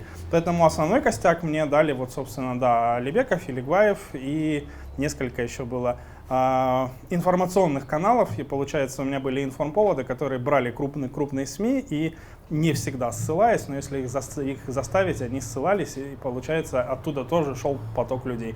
И когда уже был какой-то костяк, дальше уже шел завидный пиар. При этом я хочу сказать, что у нас в Казахстане с ВП лучше, потому что у нас каналов меньше, и реально можно, качественной аудитории мало, можно обнаглеть, и там канал с 5000, даже сейчас 5-7 может ко мне прийти в ВП, если у него хорошая аудитория, я пойду с ним на ВП, несмотря что у меня больше. Просто потому что каналов мало. Вот это ответ на вопрос. Коллегам хотел спросить, которые молчат в последнее время, к сожалению, что с факт-чекингом у вас? Вот, говорили, что там можно налажать, потом исправить, и что это еще, как вообще проходит факт-чекинг новостей, потому что, да, тележка работает очень быстро, коллеги говорят, там минута прошел, и все, ты уже не в топе, у нас не так круто, но тем не менее, вот вам прислали какое-то видео на обратную связь, еще что-то, какой-то факт-чек этого происходит или нет? В нашей редакции, конечно, происходит. Объясню почему, потому что 80, даже 90% контента идет уже подтвержденная информация с нашего информационного агентства, с нашего телеканала, где это все, естественно, проверяется и потом уже передается в социальные сети ребятам. Если мы говорим о материалах, которые нам присылаются извне, то есть откуда-то, кроме наших изданий, конечно же, у нас есть определенные лица, администраторы, координаторы, которые эту всю информацию проверяют, в госорганы отправляют запрос, и в случае подтверждения мы ее публикуем. Но, я ранее говорил, бывают моменты, когда мы берем на себя риски и публикуем неподтвержденную информацию, что бывает очень-очень редко, и это мы можем себе позволить исключительно в социальных сетях. Вот, но здесь как бы небольшой абсолютно процент, буквально там 10-5% таких материалов к нам приходит. Не знаю, как в ЗТБ, наверное, у них чаще такое бывает, потому что, наверное, весь Казахстан вам отправляет видео. Как вы это проверяете? Большой вопрос. Мы как бы тоже анализируем ситуацию, да, ну, дезинформации тоже приходит много, да. Вот, ну как бы иногда надо как бы тоже нам эксклюзив публиковать, рисковать, да, на свой страх и риск, да. Вот, бывает, мы также можем маневрировать, да, где-то уточнить, где-то там опровергнуть, да. Например, ситуация с Жириновским, да. Официальные каналы как бы подтвердили, официальные каналы, авторитетные издания подтвердили, а официально Кремль не подтвердила, да. Хотя после этого на нас идет хейт, да, по сути. Мы опровергаем, а потом как бы официально потом Кремль как бы подтверждает, а этих людей не сыщешь, по сути, да. Даже вот ситуация в Узбекистане, да, 5-6 лет назад ушел из жизни Ислам Каримов, да, Фергана сайт как бы написали первым, официальный канал пресс-службы Узбекистана не подтвердила, на нас идет хейт, по сути, да. А потом где-то через неделю, по-моему, подтвердили, и как бы этих людей мы никак бы не сыщем, по сути.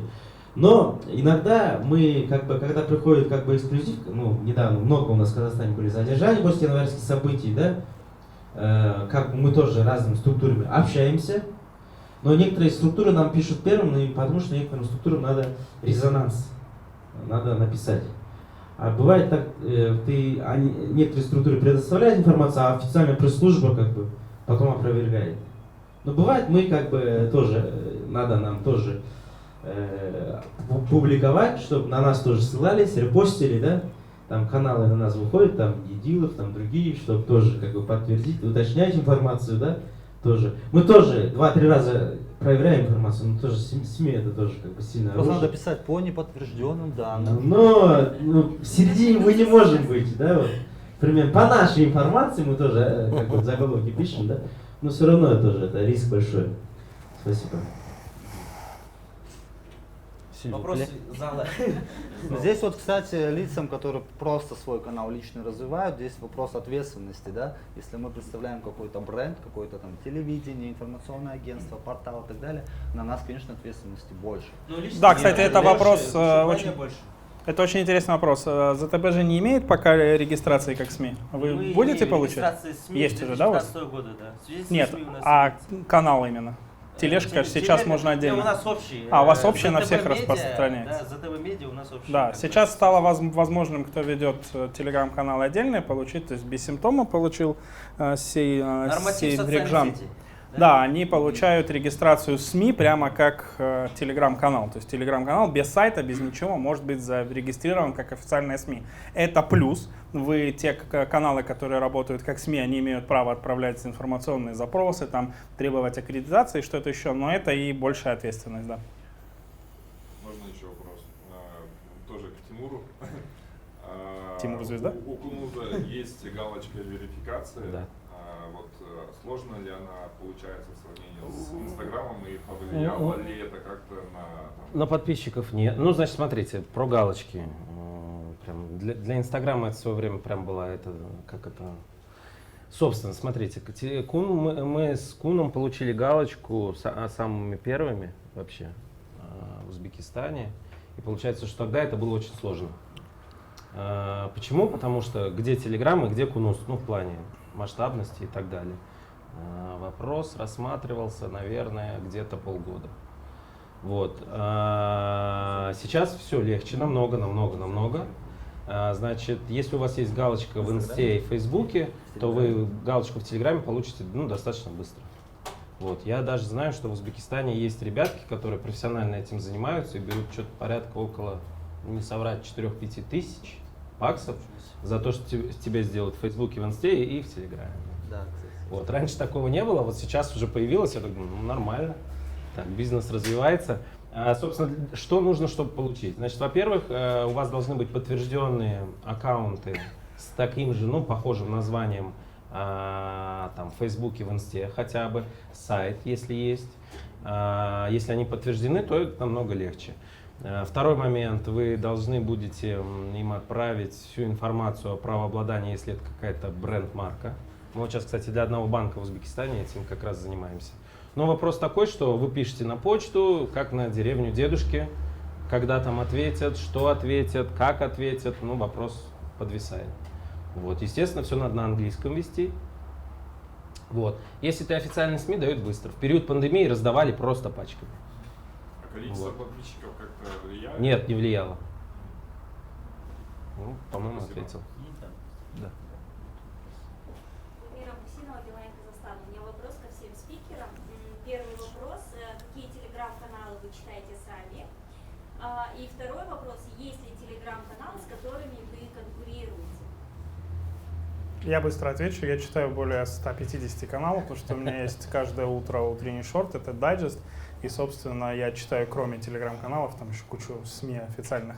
Вот. Да, вот ребята были против понижения ставки, они выиграли, поэтому вот мы иногда конкурируем, иногда где-то какашечками бросаемся и так далее с другими каналами. Всякое бывает, вот. Ну, потому что везде люди. Ну, плюрализм должен быть, мы же не можем все время про одно и то же говорить. Вот.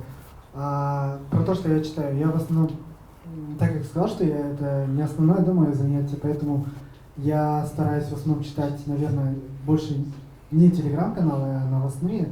Сейчас, если речь идет про иностранные, где можно все время, да, оперативно получать информацию. Что же касается телеграм, то, наверное, только официальные аккаунты, наверное, какие-то финорганизации. Ну, конечно, коллег тоже прочитываем, чтобы понимать, что сейчас происходит. Бывает иногда вот среди работы ты отрываешься, и нужно посмотреть, сделать пост какой-то, да, потому что, как я сказал, это не основная работа. Ты заходишь, сначала проверяешь, что сейчас происходит, потому что, как понимаете, ежеминутно что-то постится, и как бы, если это новостной канал, то это вообще может быть там минуту несколько новостей выходит. Вот поэтому пытаешься посмотреть для начала, да, что там происходит. И, может быть, и смотришь, кстати, что очень важно для начинающих, особенно, я хочу сказать, это уникальность контента, и особенно речь идет про, наверное, такие, наверное, новости, на которые многие не обращают внимания, хотя они уже сейчас вышли, да, многие на них не обращают, и ты можешь подать это со своей, да, там, скажем, обработкой, и это вызовет, наверное, какой-то интерес, да. Потому что вот реально вот утром откроешь Telegram, и у 10 каналов новостных просто одно и то же. И это на самом деле не так, если честно, интересно. Ну, ты можешь вообще отписаться от других 9, одну читать, да. Да, заголовки другие, там могут порядок слов поменять, суть там это не меняется от этого. Вот. И, к примеру, я лично, вот, я скажу, я больше пытаюсь, даже если я про то же самое напишу, но я напишу так, что это будет с каким-то аддоном, да, с каким-то value added, так скажем. Я не просто там взял там Ctrl-C, Ctrl-V, да, слова поменял местами. А то, что будет какой-то аддон, что читатель, помимо того, что он там уже узнает от этого, что-то сверх получит, что, может быть, изменит его мнение об этом вопросе, да. Ну, либо, так скажем, говорить на такие темы, да, может быть, которые больше освещаются в иностранных СМИ, но на наши почему-то забили на него. Да, что-то такое вот. Так, я даже честно говорил, о чем был вопрос. Да, вот, и, да. Ну, конкурируем мы, конечно, как я сказал, у нас очень такой сегмент. Мы ни в коем случае не конкурируем с новостными сайтами, с ними конкурировать бесполезно, потому что там сидит 50-60 человек, да, условно, да, которые все время быстро штампуют. А новости о курсе да. они все равно у нас воруют. Ну, бывает и такое, да. И еще потом не ссылаются, да? Да. Вот, если речь идет про наш сегмент, то да, мы часто бодаемся с Андреем, да, вот. Но, наверное, есть еще такие блогеры, так скажем, которые постоянно пытаются высказываться и на тему экономики, да, и как мы пытаемся и с ними бороться, да, вот, и поэтому мы за то, чтобы, конечно, всегда был диалог, это очень важно, плюрализм мнений, то, что у всех есть разное мнение, это круто. Вопрос хороший, но не совсем подходящий к этим людям. Объясню почему. Потому что Telegram для большинства это профессиональный род деятельности. Соответственно, у меня, наверное, больше 200 каналов, вот, на которые я подписан. Но читаю там, наверное, штук 20 каких-то, которые постоянно. В основном это связано с личными интересами. Вот. У меня я не пишу, поэтому это каналы, за которыми я слежу, иногда смотрю вообще все правильно ли происходит или нет, формат и так далее. Если мы говорим про конкуренцию в целом в Телеграме, если мы берем конкретно Казахстан, то говорить о какой-то прямой конкуренции пока очень рано. Более того, я считаю, что я тоже за полный плюрализм, то есть это большое количество мнений, это хорошо. И, собственно, так как, например, там Тенгеномика пишет, другой канал может писать по-другому, и там какой-то прямой конкуренции вряд ли может быть. Здесь мы больше говорим, наверное, о тематике канала. То есть, например, когда это новостной канал, дайджест типа, когда он обязан там все быстро-быстро публиковать, это одно. А когда это авторский канал, это совсем другое. То есть они могут писать об одном и том же, но точки зрения могут быть разные. И я как пользователь могу быть подписан и там, и там. И с большим удовольствием читать. Одного восхвалять, другого поливать, но делать это с большим интересом. Уже 10 лет я устал конкурировать со всеми. В социальной сети ВК я начал, с пабликами там сравнивали, потом в Инстаграме начали, даже с какими-то вайнерами начали нас сравнивать, где вообще тематики разные. Сейчас в Инстаграме тоже новостными с кем-то конкурируем, там, Телеграм. Я не хочу назвать там конкурентов, все, да, давайте это останется секретом, да. Хотя, знаете, вот в Телеграме есть такая тема, да, вот отметили, да, новость выходит, какой-то эксклюзив. А друг друга просто перепечатывает, а ты не докажешь, да, Мы поначалу 2-3 года назад были щедры, мы репостили, рекламировали, для нас это нормально, да. А когда мы какой-то эксклюзив публикуем, они просто берут и перепечатывают, да, по сути, как бы. Так что мы сами начали теперь ни от кого. Ну, я сам лично читаю, скажем, там, не хабар, и мне приятно просто, подача просто легкая, да. Я устаю, да, вот поток новостей, примерно одна и та же новость, и просто перепечатанные, я как бы так. Я от многих тоже новостных тоже отписался, как бы. Мне просто Телеграм, просто. Я основном читаю вот Facebook и все. Как бы так. Круто. Так, ну, если говорить лично обо мне, для меня основной площадкой, откуда я черпаю информацию, Telegram не является такой площадкой. Я все-таки по старинке привык читать информационные порталы. Если это оперативно, то это Tengri News, Закон. Если это аналитика, то это, конечно же, InBusiness KZ. Вот. Если мы говорим о конкурентах, то так нативная реклама была, не проплаченная. Если говорить о наших конкурентах, ну, конечно же, любой телеграм-канал, который продает рекламу, он является априори нашим конкурентом, да. Но если говорить о приближенных, то это информационные агентства, которые представлены в Телеграме, те же Закон, Нор, там, я не знаю, Тенгри, из официальных, из неофициальных, вот ТВ тоже уже с недавних пор, как я понял, и так далее.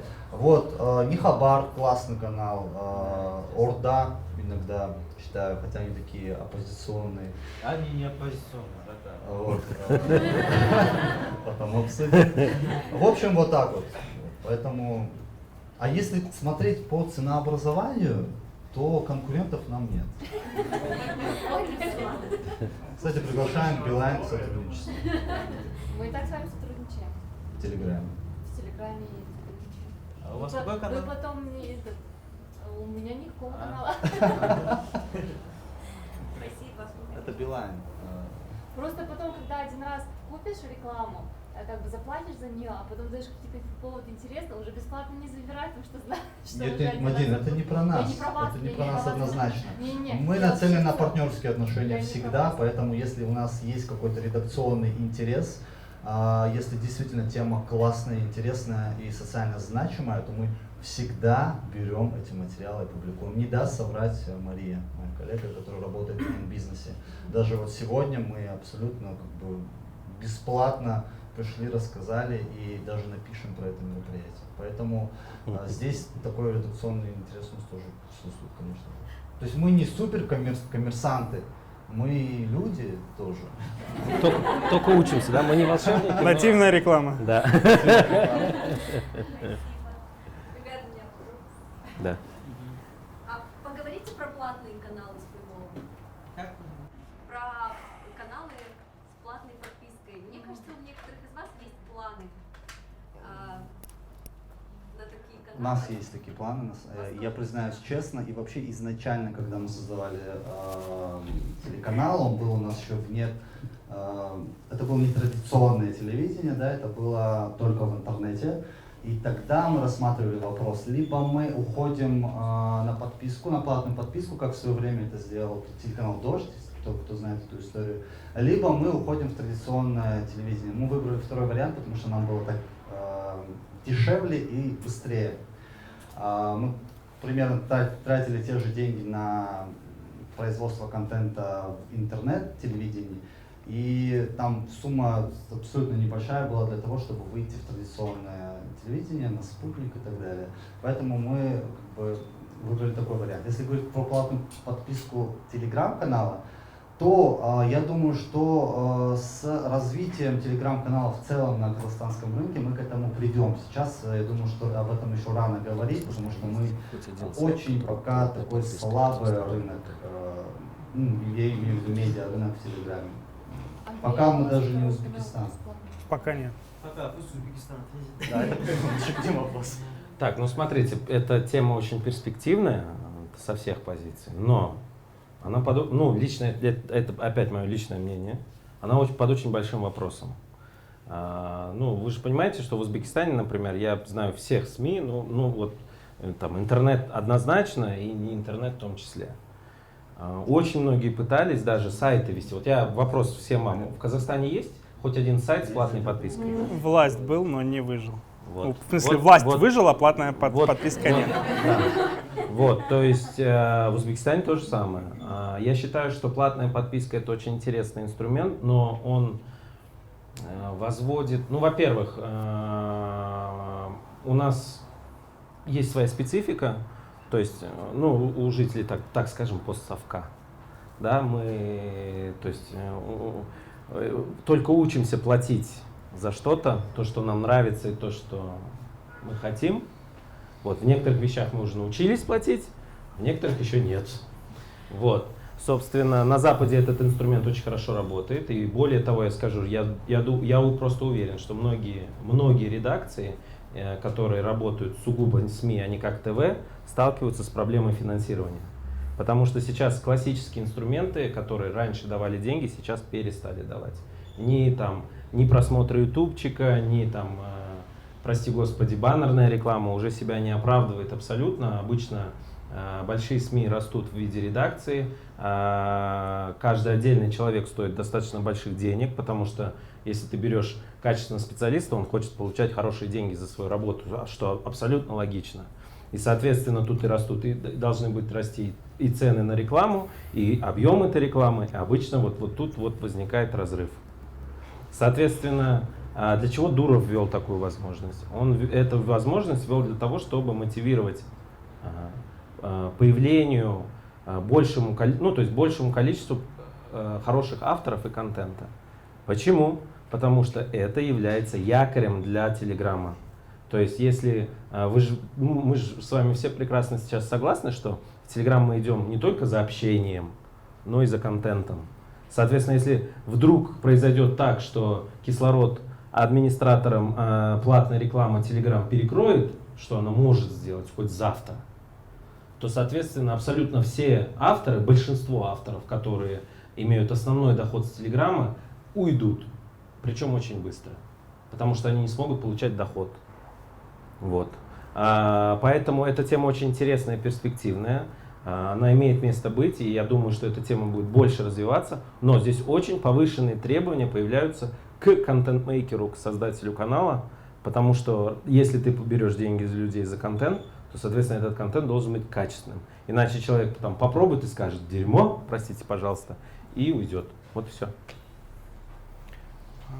Это конкуренция с Patreon, это логично, как бы Telegram пытается захватывать разные ниши и переманить оттуда людей сюда. Да, у меня есть планы платного канала, сейчас он закрытый просто по приглашениям, без этого, но, если честно, меня, как и всех, мучает синдром самозванца. Я преклоняюсь перед людьми, которых он не мучает, поэтому я все еще думаю, надо ли и настолько ли ценен мой контент и так далее, чтобы за него брать деньги. Но план по разделению есть, потому объясню почему. Недавно там Finance разделился. Во-первых, стало очень много постов, во-вторых, стала очень большая разница между ликбезом, то есть простых зеленых постов, там, которые для всех там.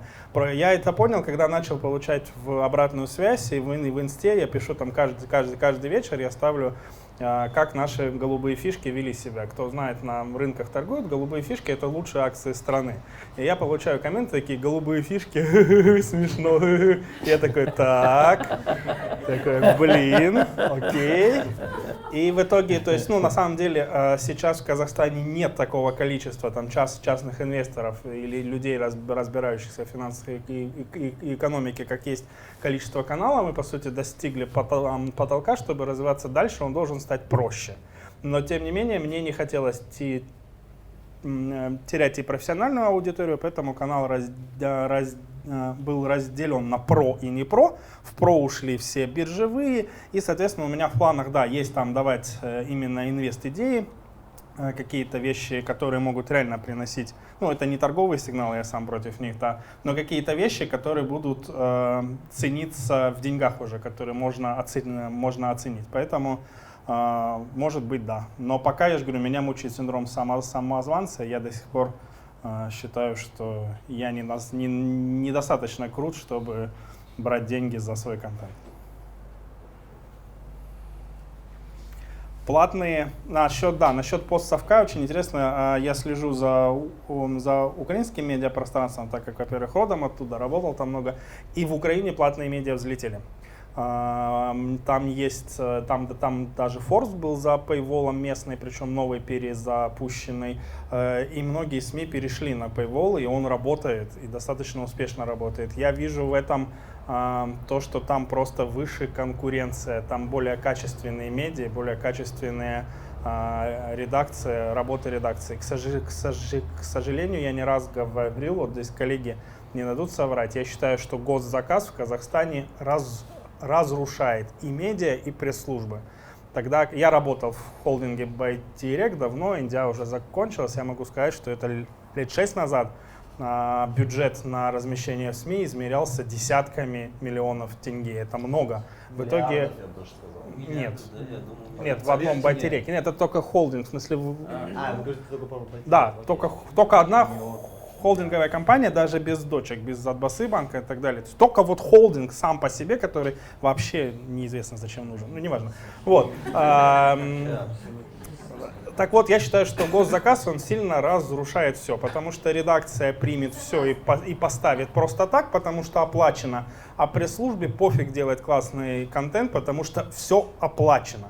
Как только госзаказ уйдет, у нас начнут работать нормальные медиа, будет конкуренция. Кстати, в этом смысле мне тоже очень интересно, почему в Казахстане так и не взлет. Здесь был один журнал «Эксперт» российский, еженедельный политический глянец. Здесь его нету вообще, фактически нет. В Украине выходит более 6 еженедельных журналов. Они продаются как журналы. Их классно взять, почитать, у них классный бильд-редактора, там красивые фоточки. Это реально классный продукт, который хочется покупать. Я понимаю, что в Астане уже проблемы с этим, кто жил, знает, что вот вам нужен журнал, а куда вы пойдете за ним?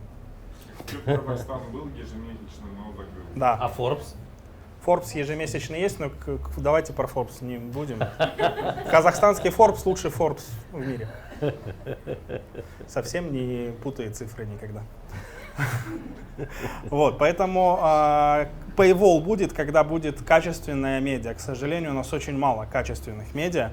Именно и этим объясняется там нонсенс Finance Gazette отчасти. Просто потому, что на поле медиа, во-первых, я делал что-то быстрее, я приучил экономистов, что я у них могу тырить комменты и посты, чего не делали СМИ. Раньше экономисты начали в Фейсбуке себя вести более сдержанно. Вот, и просто приучил где-то, что можно вот получать, объяснять проще. И если бы здесь была очень качественная медиа-среда, никогда бы Finance Gazette не возник бы так из ниоткуда. Это был бы проект какого-нибудь СМИ. Но так как здесь СМИ, к сожалению, слабые, то вот и работают такие проекты, как, собственно, сидят ребята. Я согласен, да. Коллеги, у нас с Галымжаном экспертный совет Нацбанка. Это, кстати, один из приколов, чем может вам тележка помочь. В смысле, ну, меня туда включили только потому, что у меня есть канал, и я что-то пишу об этом. Нам нужно поучаствовать в нем. А у нас как раз и время запланированное, наверное, заканчивается. Ну что ж, спасибо всем, коллеги. Было очень